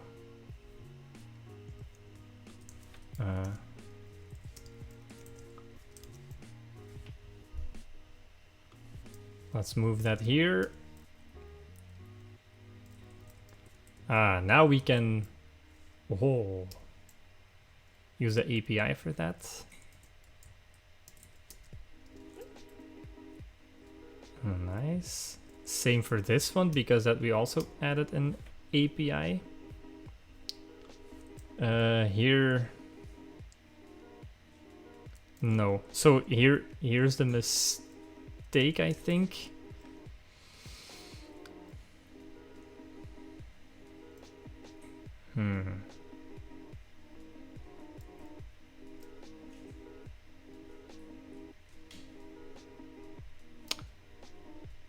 I think it's still it should belong here in this function, but I don't think it can go away in the other Main.elm. So let's find this thing again, and then basically just copy it, and then I think our I mean both of our models will have to deal with the API error. That's what I've been trying to do all along. So now let's add API failure, which still is a maybe type of a string. And then this can still work. But then now we need to register our empty model as an API failure of nothing. And then we can get rid of the crikey. This is not used. Let's get rid of that. This is also not used. Let's get rid of that, I think. I don't want to remove it because it feels like I'm making mistakes. So where was the model thing? So this, I think I want to move to home model, even though I might not need it just yet. API failure, nothing. Okay. And then this no longer exists. Or, I mean, it doesn't make sense anymore to keep it there. Right. Okay, next. Here's the handle API error again. Now we need to not just update API failure, but home model.api failure. I don't think you can do this, in fact. Jesus.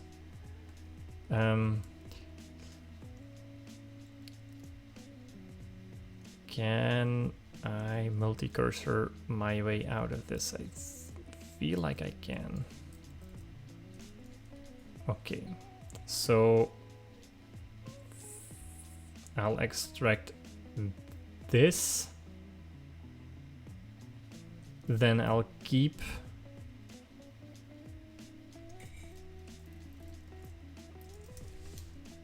I'll do a let, and I'll say assign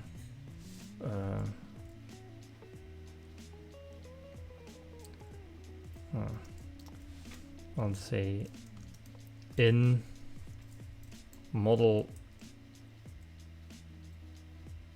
home model equals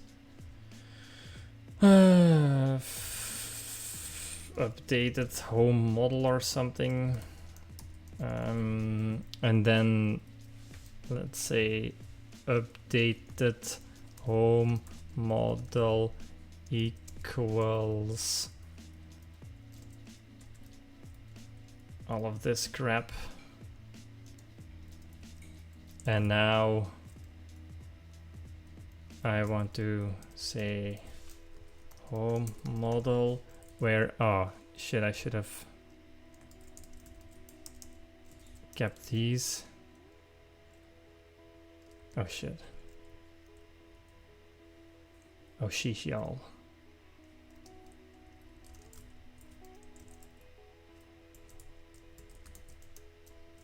Voila. Nee? No dice?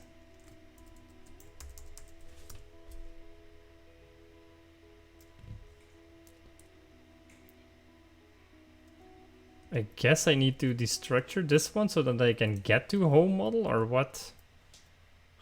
This is the stuff that I don't have like good Elm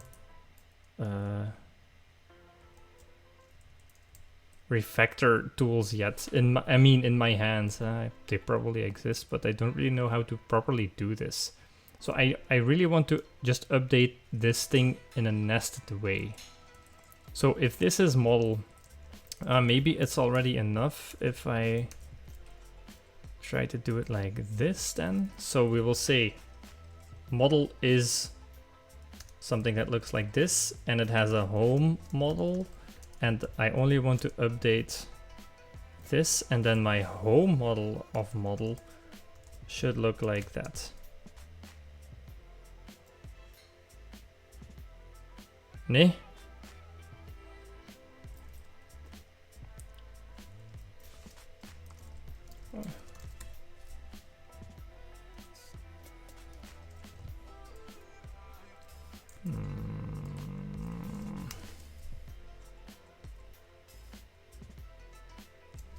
What's the error that I'm getting if I use this? Yeah, it's because there isn't a reference yet.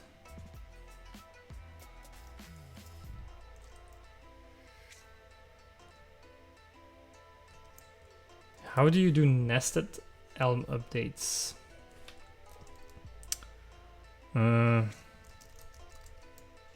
How to do nested Elm model? Hier staat.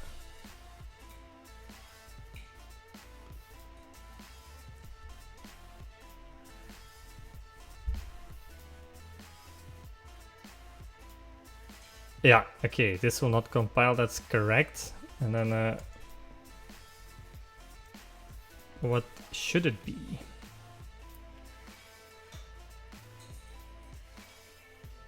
Yeah, you first need to get it and then add it. Yeah, that was okay then. I guess it looks like a good practice to do this at first then, apparently.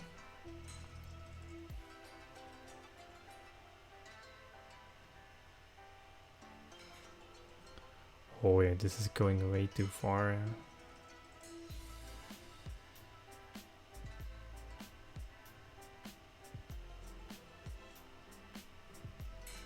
Okay. So I don't really understand the as blah blah yet.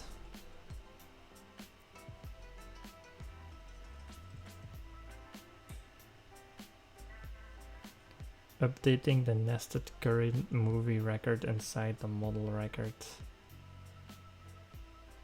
Hang on, huh? Ah yeah, so this is only using the top thing, because we've got a model and a model has a current movie, and they want to update the model's current movie with the new and the updated current movie. So you want to update the rating of the movie. Ah, lenses. This is a lens. Okay. Cool, I didn't know.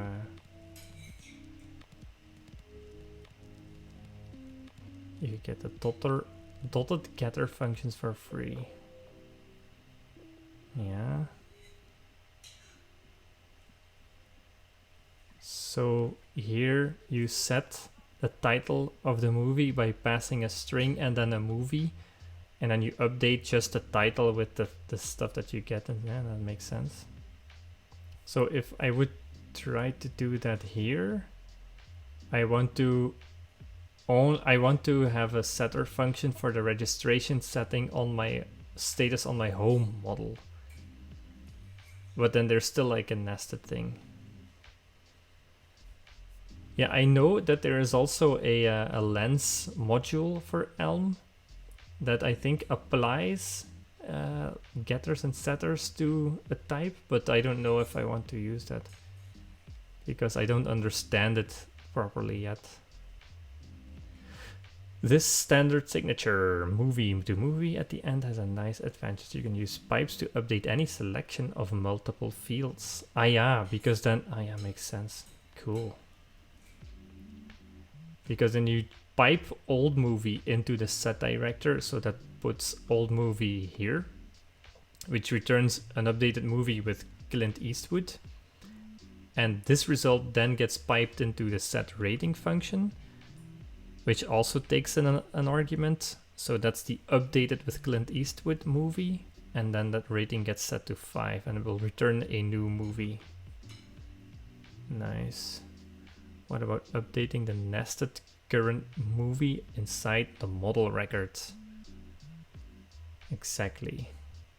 How does it look like then? Then you've got a new model, which you need the old model for, which you want to set the current movie for, but then for that current movie,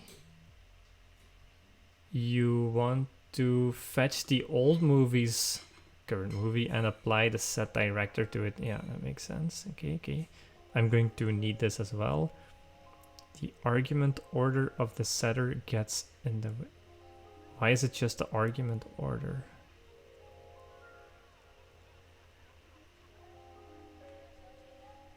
As director in is a flip of a set director. How will that help? So that, you want to, yeah, instead of passing the movie, you want to pass the string as a last argument. And then what does that do? It also returns a movie though. Yeah. Oh yeah, oh, this looks absolutely great actually, yeah.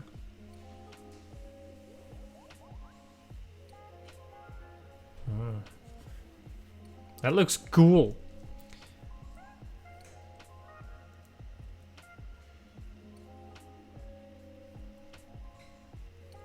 Yeah, so eventually this thing is like update all of these things on current movie, and then the result of that you will add as a current movie in the old movie. Flippin' sweet, yo. Okay, so yeah. I guess I'll make something temporary for this, because I know eventually this handle API error is going to move to, just like we have Registration.elm, we'll have a Home.elm.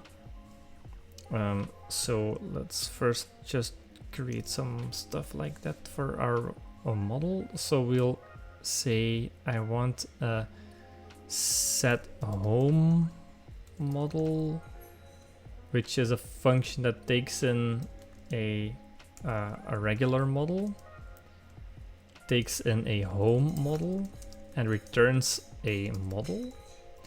And the way that it's implemented is we've got, oh wait, it should be the other way around, huh? I think.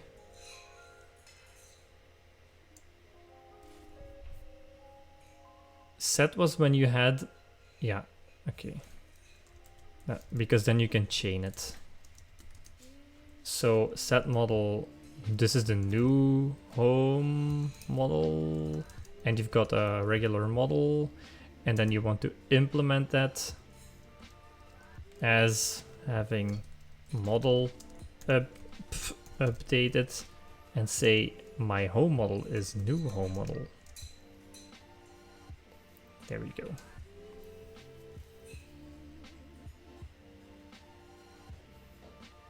We might have given up at that point. Well, I will not give up at this point. Voila. So I don't need an as for this thing yet. But what I can do now... So I need a way to set a registration status. Oh, I wish it wasn't called registration status anymore here.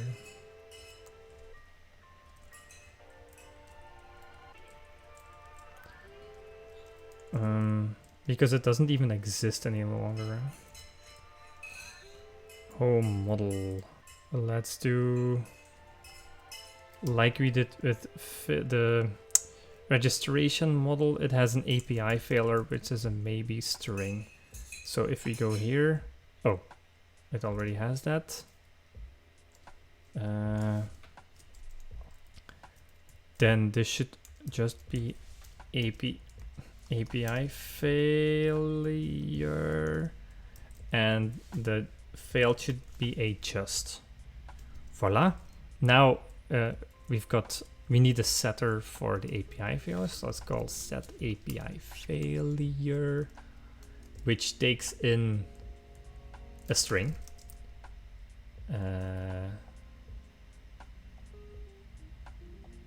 Yeah, because then I can just do the translation of the just thing there. Does that make sense, or should you keep the API of your property?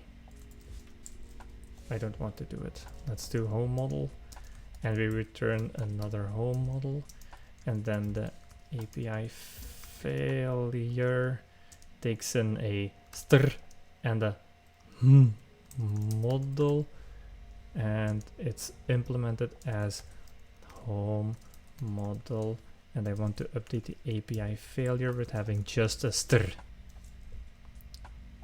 Nice. So really this should then be replaced with set API failure with a string, and now comes the as part, I guess, because really what I want to do now is I want to say set home model, yeah, using,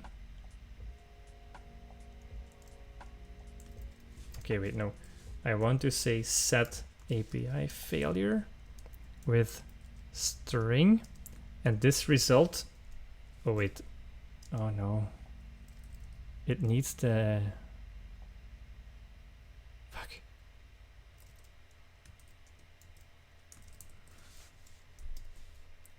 dang it, where can I write that somewhere? Handle API error 2 or something, whatever. It takes an API error.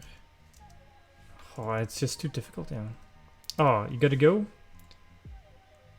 All right, thank you for joining in on the fun and giving me some proper and sound advice, Amarth.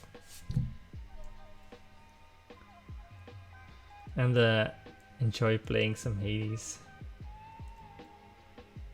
Yo, yo, yo.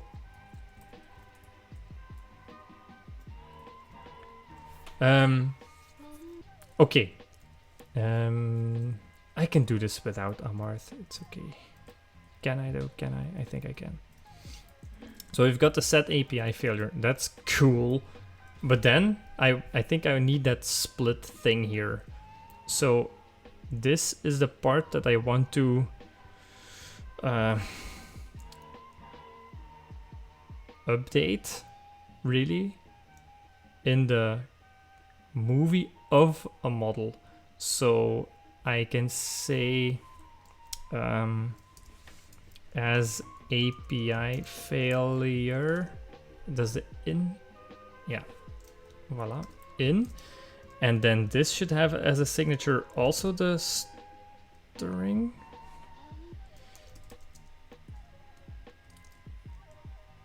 And it takes, oh, dang.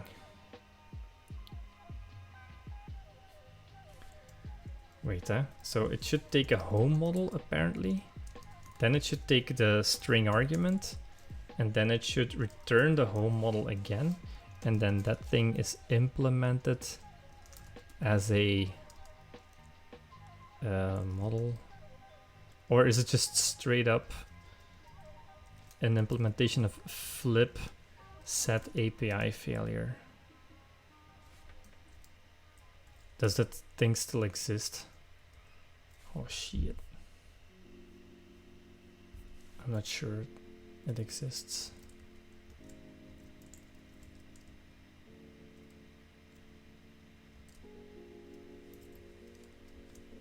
No, I'm not sure it still exists, the flip function in Elm.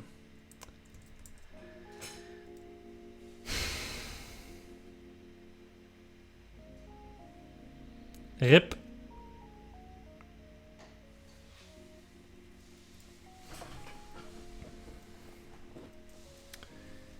Yeah, I think what we can do then is just take the arguments and flip them ourselves, I guess. So home model string. This is really doing set API failure of string and home model. And it's returning a home model. There we go.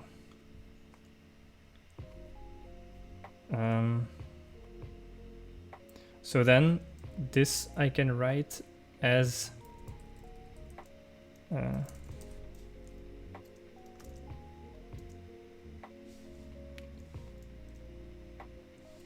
updated model equals to the string. I want to pipe this into as API failure in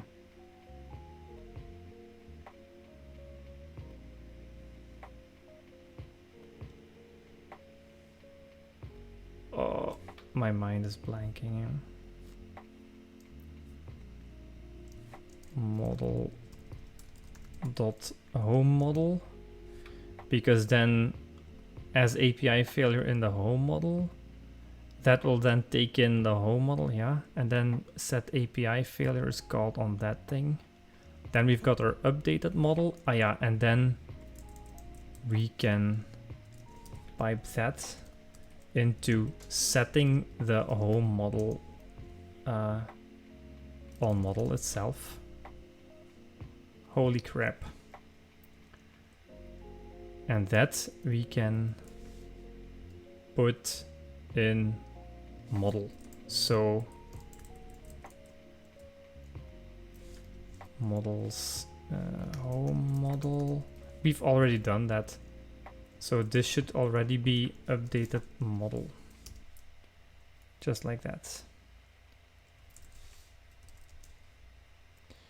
And then what we can do is, since all of these do the same operation, we can just say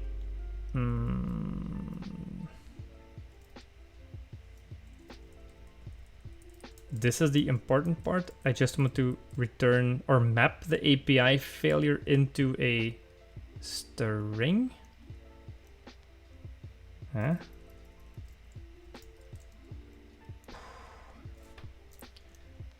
Jesus Christ.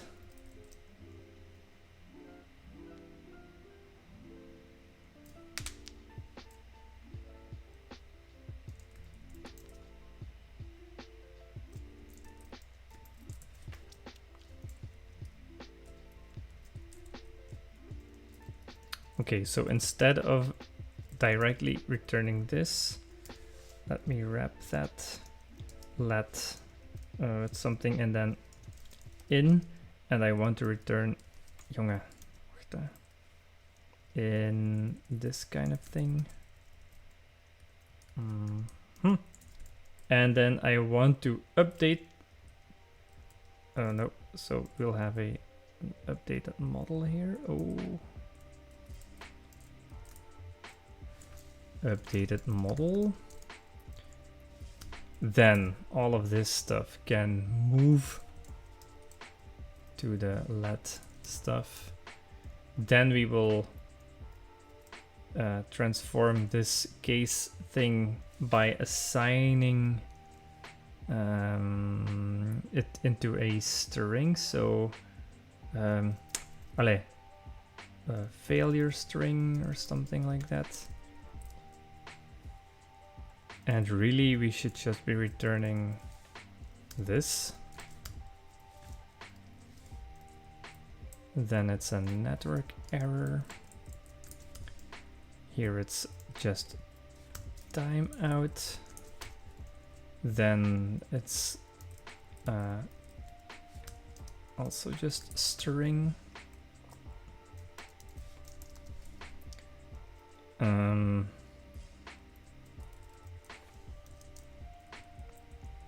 And then we can pipe failure str do that stuff, and then assign it to updated model.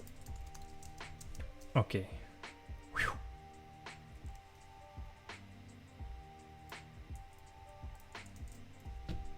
Now what's your problem?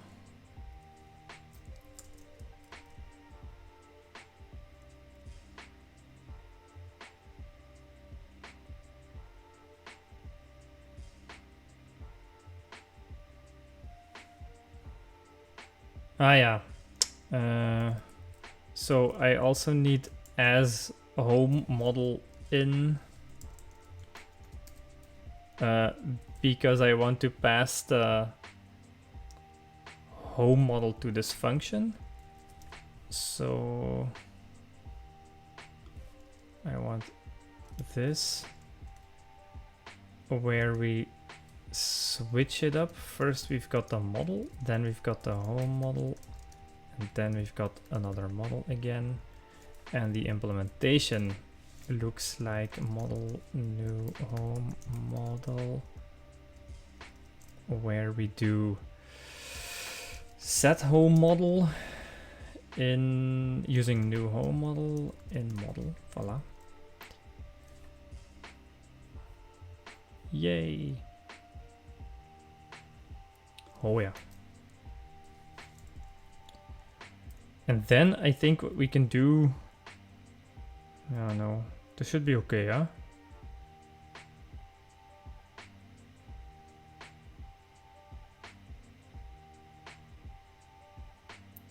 One thing I could do is inline this stuff now, but that's going to look a bit ugly, I think. It looks good the way it does. Maybe if I put it in one line, it should be okay.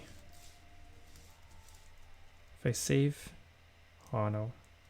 Elm format thinks otherwise, that's fine. All right, now we've got a good old API error function. Still leaving that HTTP errors to string thing. Then what? Handle fetch, oh yeah. So now I need to update the newly fetched leaderboard. So I guess let's try and write that as a set leaderboard on the model as well.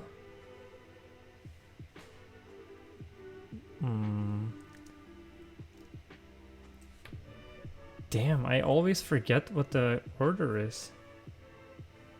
So first you say set leaderboard, so set newly fetched leaderboard onto the model. Okay, nice. Then we'll need a set leaderboard function, which is something that takes in a leaderboard and adds it on a home model and returns a home model. So set leaderboard home model equals a home model where we update the leaderboard into leaderboard.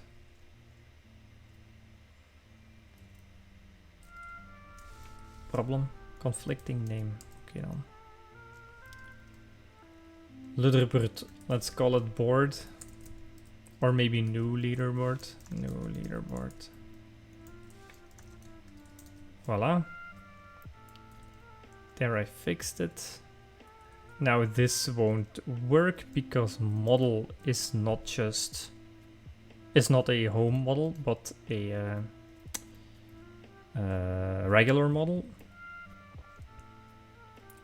So what I can then do is say I want to have an as leaderboard in function where I first take a home model, then have a leaderboard, and then have a home model again, and then I can say as leaderboard in is implemented as home model new leaderboard equals set leaderboard with a new leaderboard in the home model.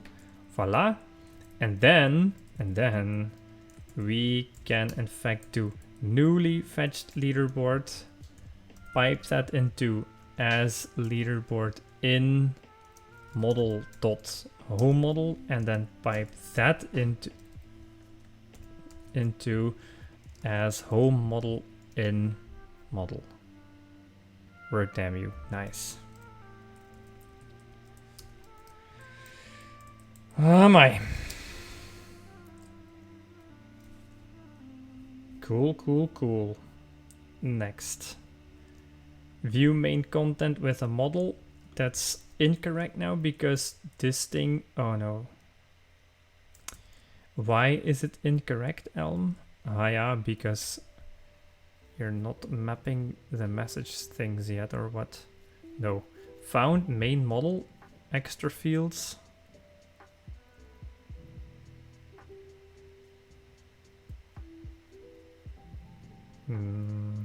Oh, it requires a registration model somehow. Okay, then that's fine. Let's do this. That doesn't work. Then view registration. Honestly, this should work with a registration model. So this I really want to look like that. Yeah.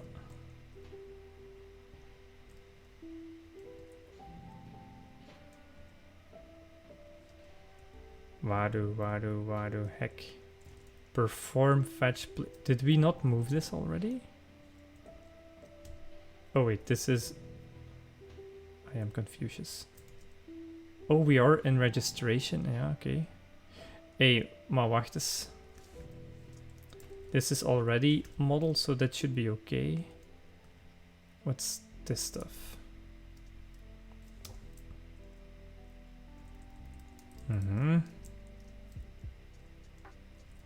Some non-compiling stuff. Decode, yeah. Okay, go back to main. Shit's fucked. Oh. Ah, now I understand. Okay, if I command B on this, I get redirected to the registration module, and I don't want that. So I want to figure out what the problem is here. So view content is using a model. Ah yeah. So here I should do model dot registration model. Allee zeg. So let's do view content is takes in a model, and then I want it to output a UI dot element with message, I think.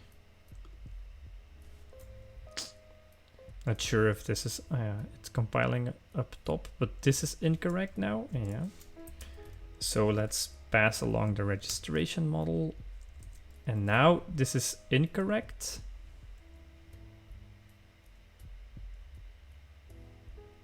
Okay, that's fine. I can return a list of those things then.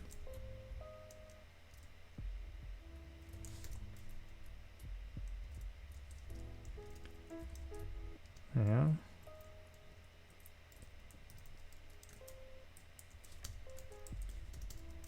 Voila. And now this is incorrect because I want message things to be returned here, I think. Is that correct? Or do I just want to map them here? These message things. Because I know that there's a mapping function. Maybe there's also a mapping function. If I do UI dot okay, map, yeah. What's the signature? Hello? Element dot map? Nee.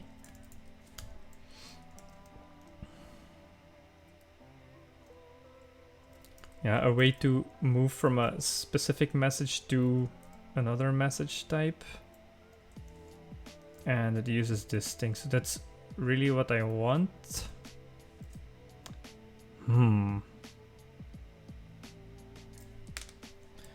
But I guess I want to apply that to this entire list of things, so maybe it should be list.map using UI.map on the result of this. Ah yeah, and now UI.map needs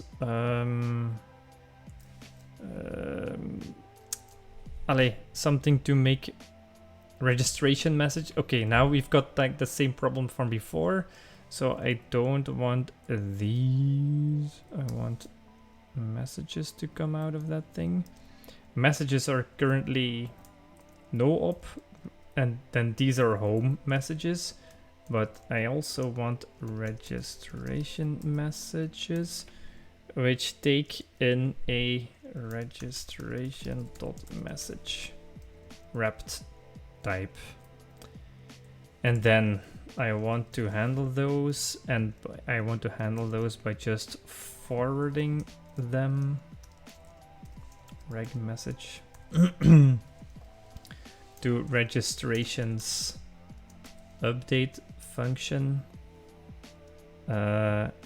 which should take a reg message and then also a model, but a specific model, namely the model, model dot registration model. Then this thing is not returning the correct commands, so I need to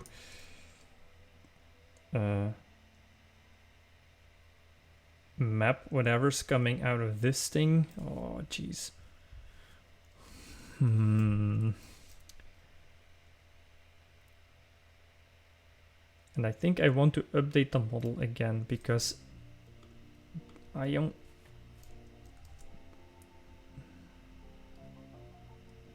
Yeah, so there's a registration model coming out of there and a registration message, and I want to map both things. So the way I did it before was I had a let in, and I want to return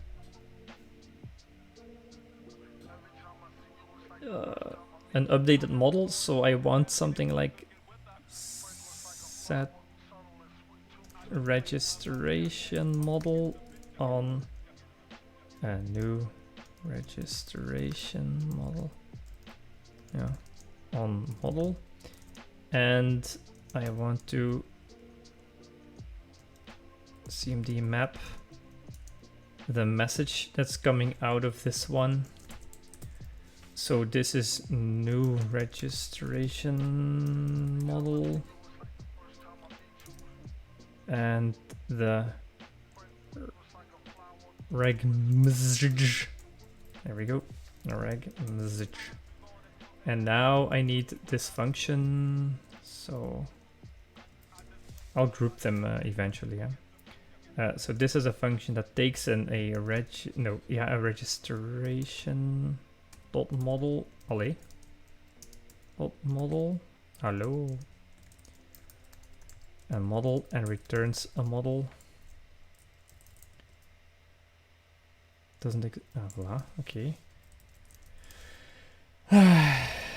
New reg model equals model, and then we update the registration model with a new reg model. And here I want a registration message constructor to pass along this thing.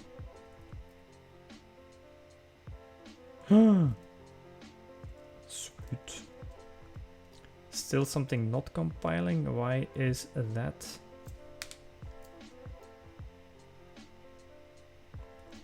Yeah, I bet it has something to do with the way I wrote this.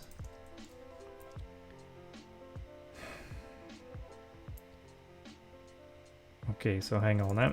I know that there's a list coming out of this. So let's just start from there. And I want to pipe that into what? A list.map, yeah, sure. A list.map that uses UI.map, but this is incomplete, I think, because it needs another thing, and I want to map it to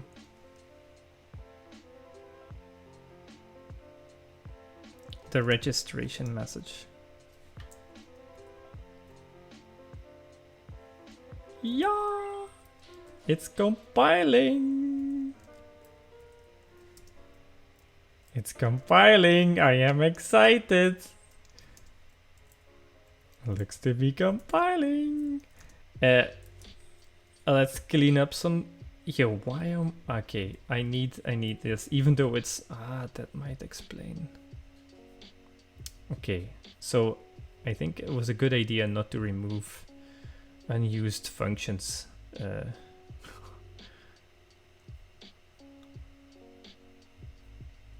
Because where this one, the HTTP error to string. I think I'm going to try and just find it. No, it's really not used. Bye. Okay, nice. Save. Now let's, the moment we've all been waiting for. Let's swipe and then watch as my leaderboard gets shown, I think. Wait, what do I expect?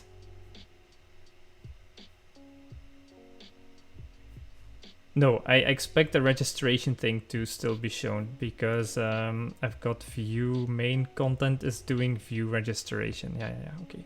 Here we go. 3, 2, 1. Oh, damn it. Anticlimax. You mother.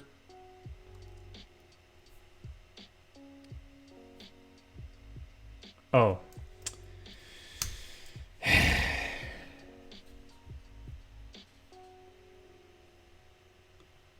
Huh? Excuse you? Your module imports form a cycle. Registration to registrate. What?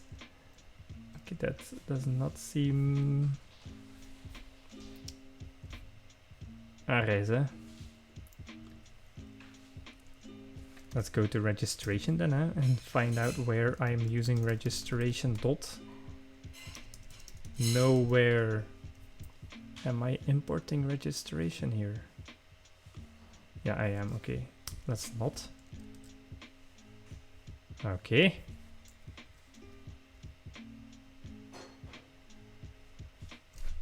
Ah, so close.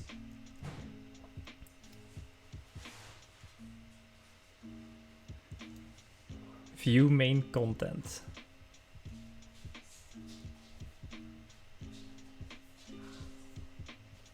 Huh. Why is this compiling then?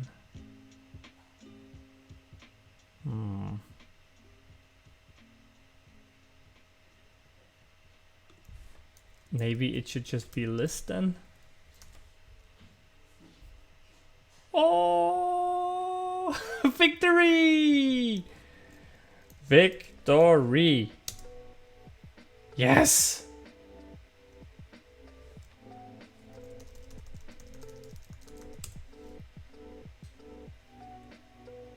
Good job!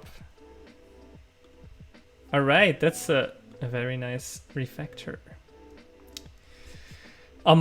We did this gradually. It took us about 40 minutes. That seems okay, right? Okay, for me the biggest mindfuck is this thing here. I think you can even remove this.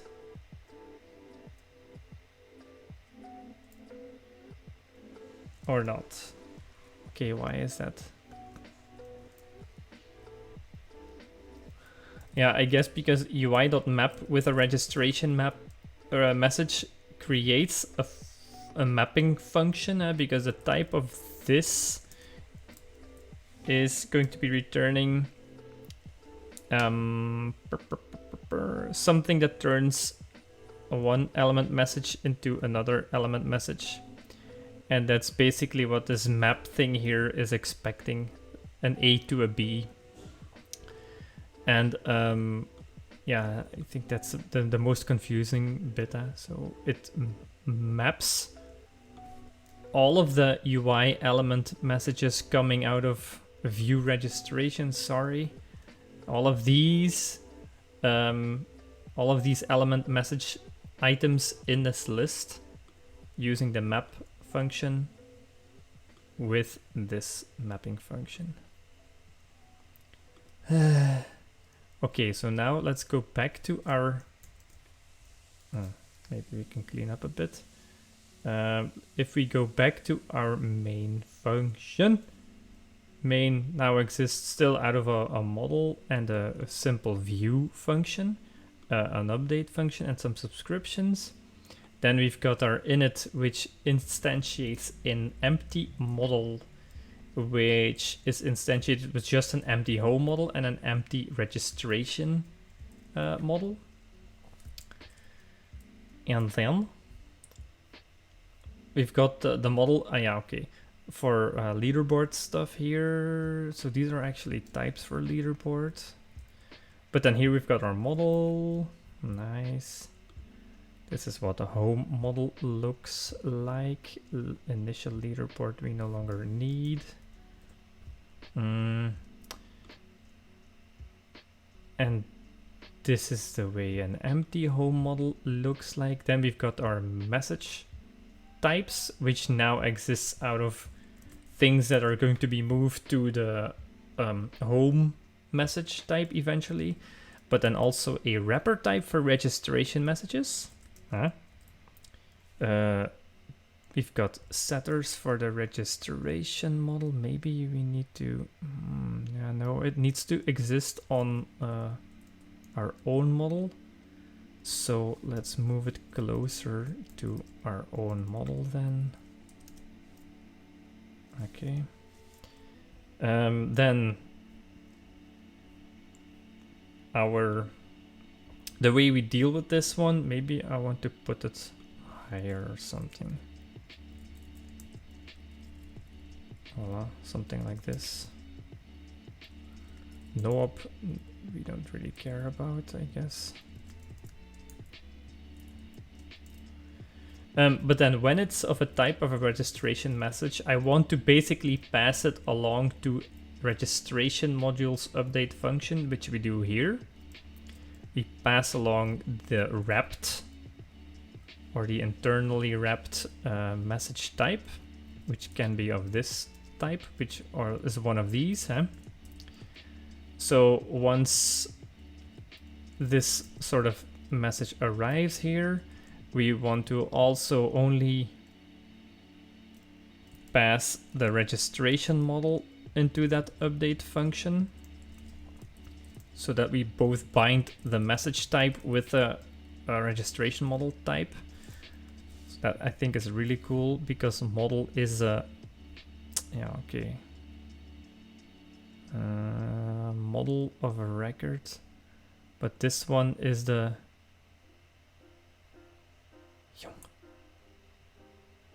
that's a bit weird. Okay.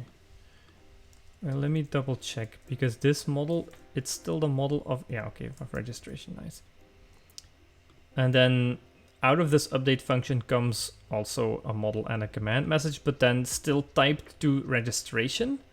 So this is a registration model, and this is a registration message. We destructure it by assigning a destructure assignment this thing. And this, maybe we can do it like that. Oh no, Elm doesn't like it.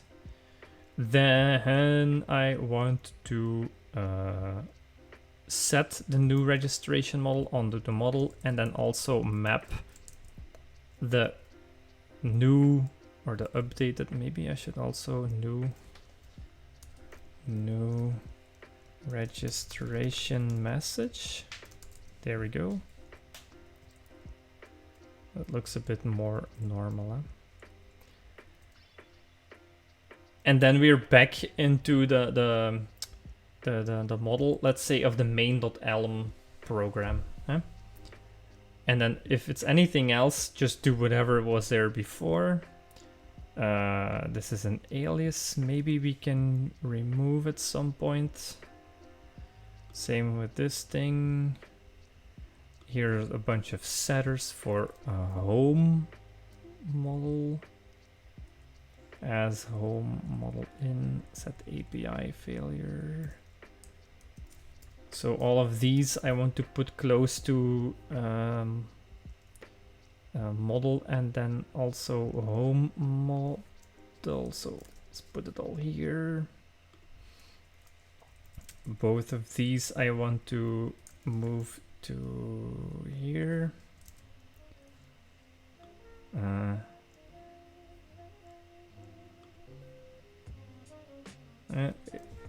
It's weird that we don't have an as registration model in. Do we? Oh, we don't. Oh, nice. Okay. Let's go back to where we were editing before. Shit, I think we skipped it. No? Yeah. Then we did the handle API error thing, where we still need to handle our own API errors. Oh. We could have, I guess, a little bit easier worked around this if we did not return a model and command message, but rather a home model or something. Then that would have made a little bit more sense as well, and we didn't have to write all of this carb. Okay. And then the rest has remained the same. Leaderboard setting on the home model. We should also move to the home model.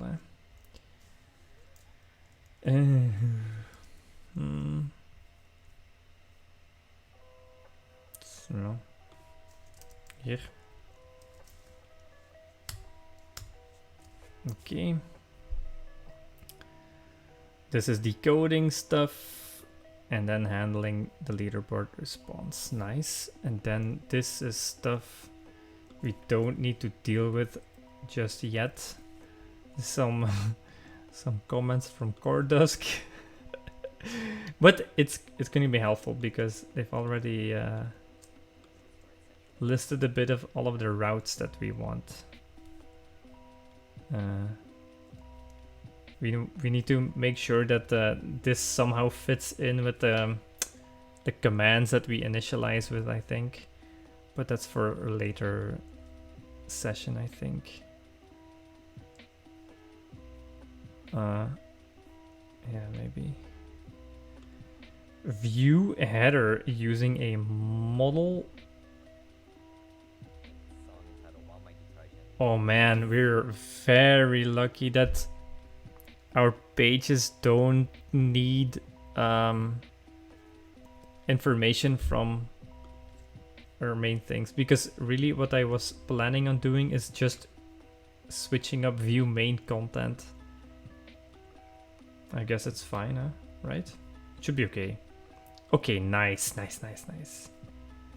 And then now we just do view registration, huh? Sweet.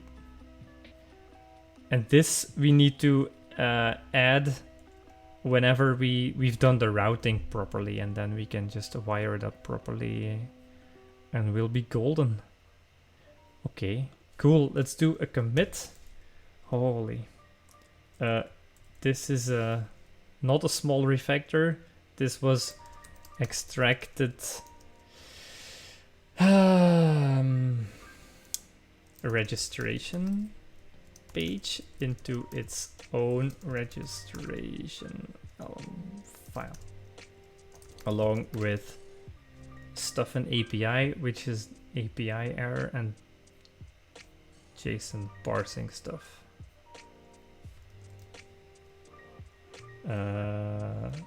Some generic, maybe no, shared JSON error handling in API.elm.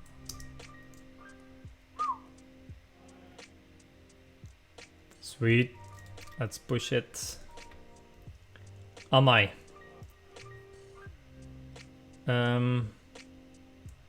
Yeah, so now that we've got that, let's see how quickly or fast we are by extracting all of the leaderboard stuff into its own leaderboard file as well.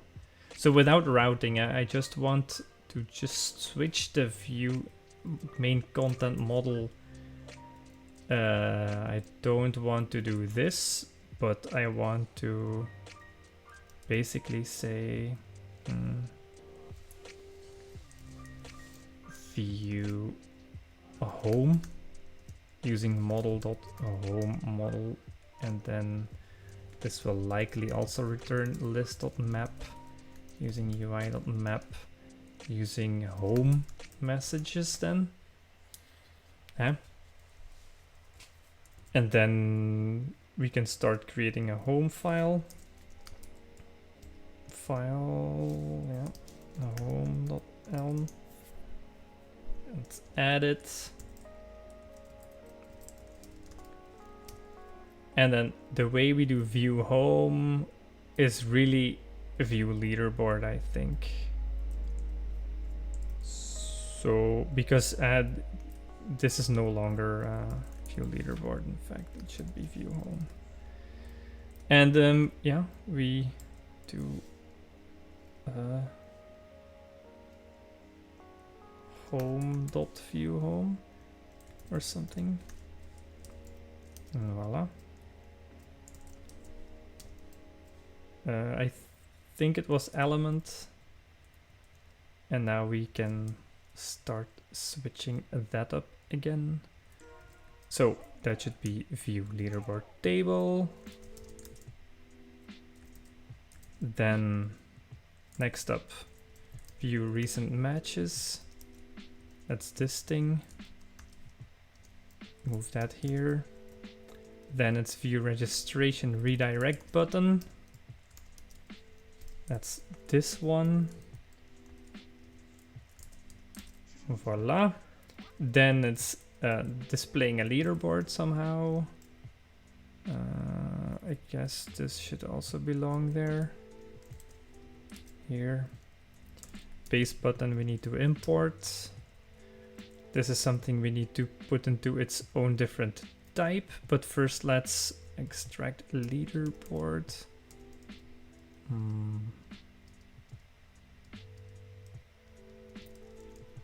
Jesus, equals. Okay, that's a bad idea to have named it that. Fuck. Yeah. Home message doesn't exist yet. So let's go to our message type and also create a home message, which is a home.message type, which takes both of these for sure. Let's go home. Let's, sorry about that. Type message equals this. Oh, nee. So, yeah. Leaderboard doesn't exist here yet, so let's go fetch that one.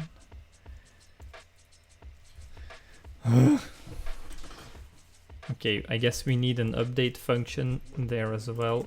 So go here. We've got this kind of thing. Then we need a register. No, that's not it. I want both of these to be pulled there, and then home message. Honestly, it needs to look exactly like this. Which we might be able to generify a bit. So new, not registration model, but new home model. This should be new home message. and not registration, but home.update. This should be let's do M.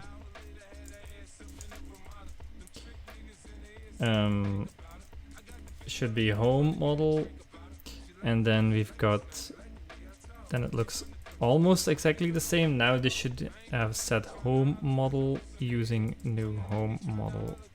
Model looks good. Then go back to the home, paste that stuff in here that we got from before. Then we don't have our own model here just yet, so let's add that alias model. And we know exactly how it looks like because it's defined here somewhere in home model. Wait, which file? Need to be in main. I am in main. This one. Yeah, should be home.model. Looks like this.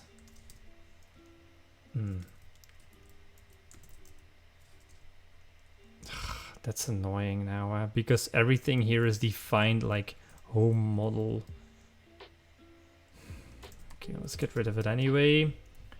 Let's say that.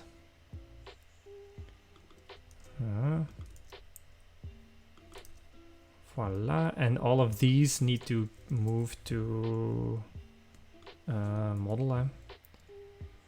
Empty home model will stop existing there, but we can create it here, and we'll call it empty model. This should just be model over here. Everywhere where we've got home model should just be model. Leaderboard doesn't exist yet as a type there, but we can make that happen soon enough. So this should be home.empty model, which I hope we've called that way. Yes, we did. Then where is the leaderboard stuff? Over here. These should go. Types over here. API error, then I guess also needs to be defined here, or how did we do that in registration again? API error, where are you at? Oh no, that's in API. Okay, that's good. Then that's the one. Handle fetch leaderboard response should be moved from main. Voila. Oh, let's do the decoder stuff. Yeah, nice. We'll put that at the bottom. Then need some imports. Yeah. This should come from API. Come from regular decoder, JSON decode.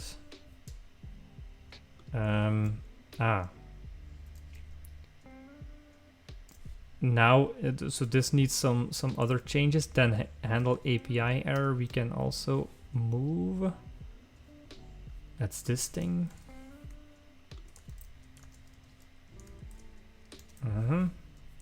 And this should work with a regular model now. And now we no longer need as home model in.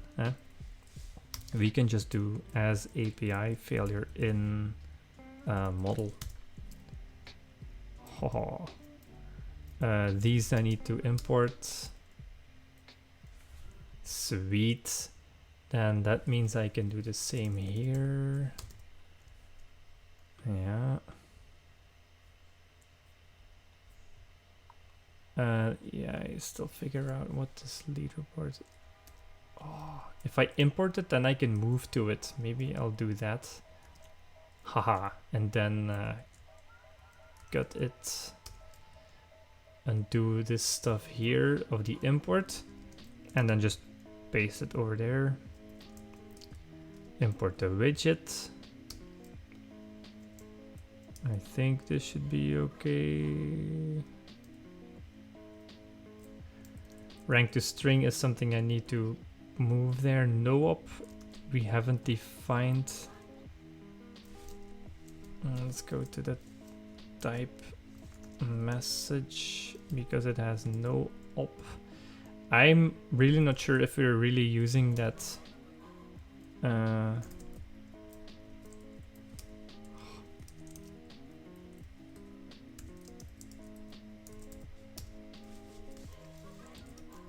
Okay.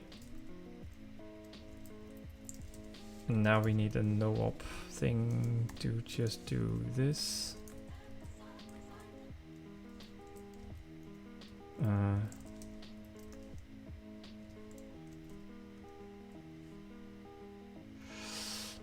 Okay, the perform fetch leaderboard we need to move here. I guess it's already there, but now I need to map it. So this is again the cmd.map using the home message with this part. Yeah, okay, nice. It's compiling. Here it's not compiling just yet. Rank to string I need. Rank to string. Oh, and I guess the recent matches I'm also going to need there. Why is the view registration thing? Oh yeah, okay. Oh. Let's do that. Let's put that here. Sweet.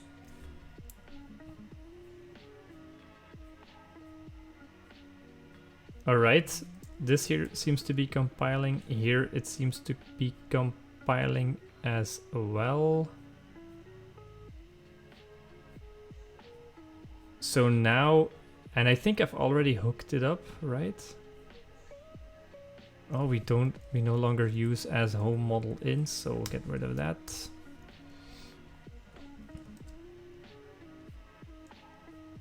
Okay, let's see if it works. Guess it does. Nice, huh? Okay, next up is routing, I guess. Okay, so now we have extracted both leaderboard and main. Leaderboard, sorry, no. Home and registration into their own files. And main now becomes the main program, which eventually needs to do some routing. Oh yeah. See, once you've got this going,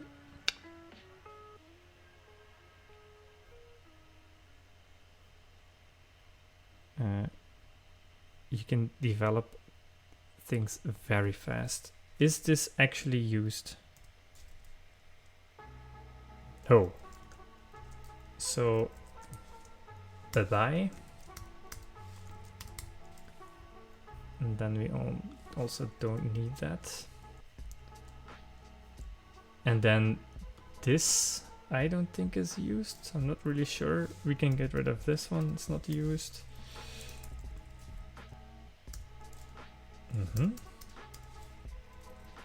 Doesn't belong, or there's nothing there. Op routing. We need to, and this is to do.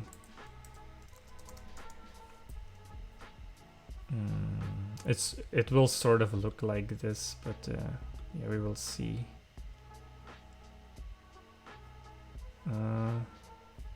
It seems like it's already being used somewhere. Ah yeah, here.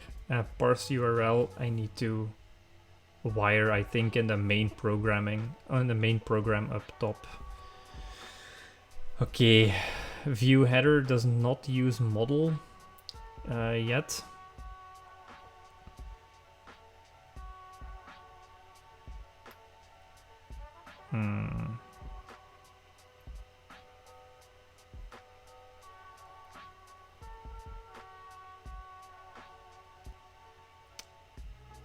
Okay, that's the footer. And then here is finally the way we need to switch. So somehow we need to say, maybe if I put it in between here.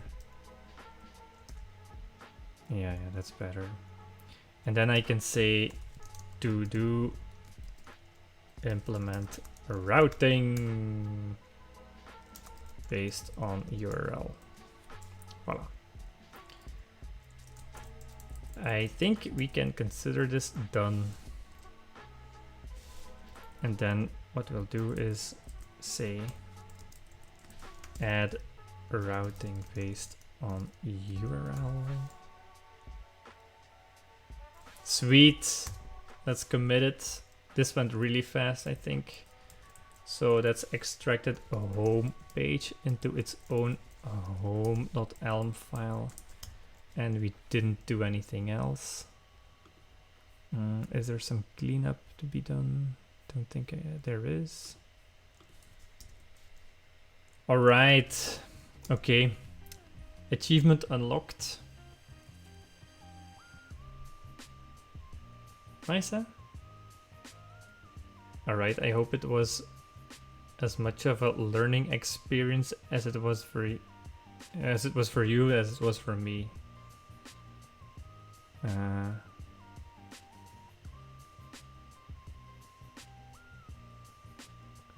Yeah. So this actually is no longer an option.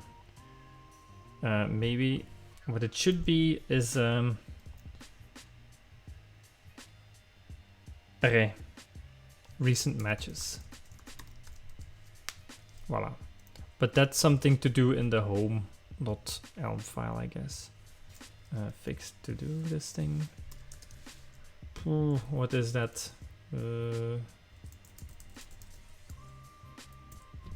I don't know.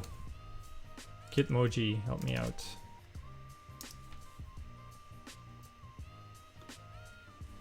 To do? Oh, there's no comment?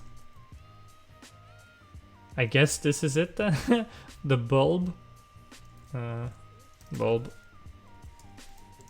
Added to do item.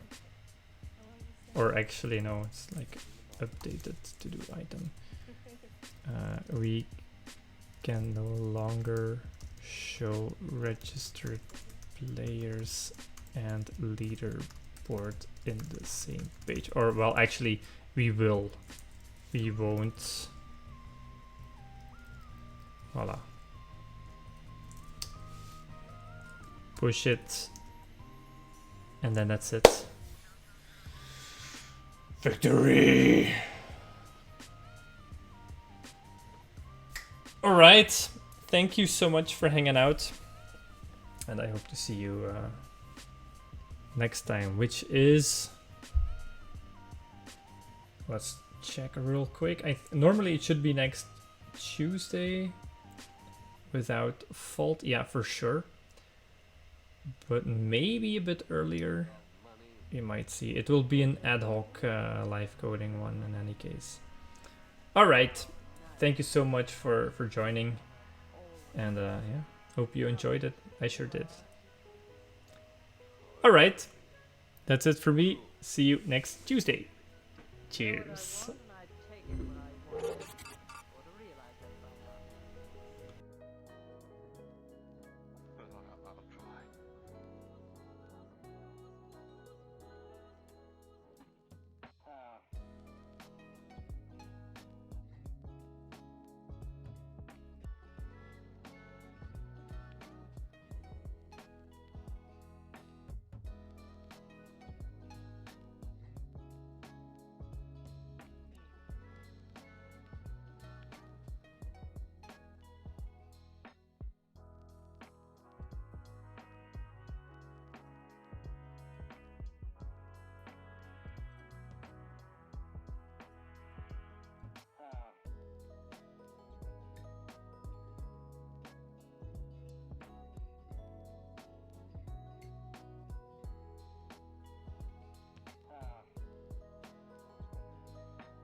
Get into the front seat, George.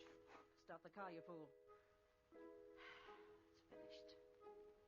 The rest is easy.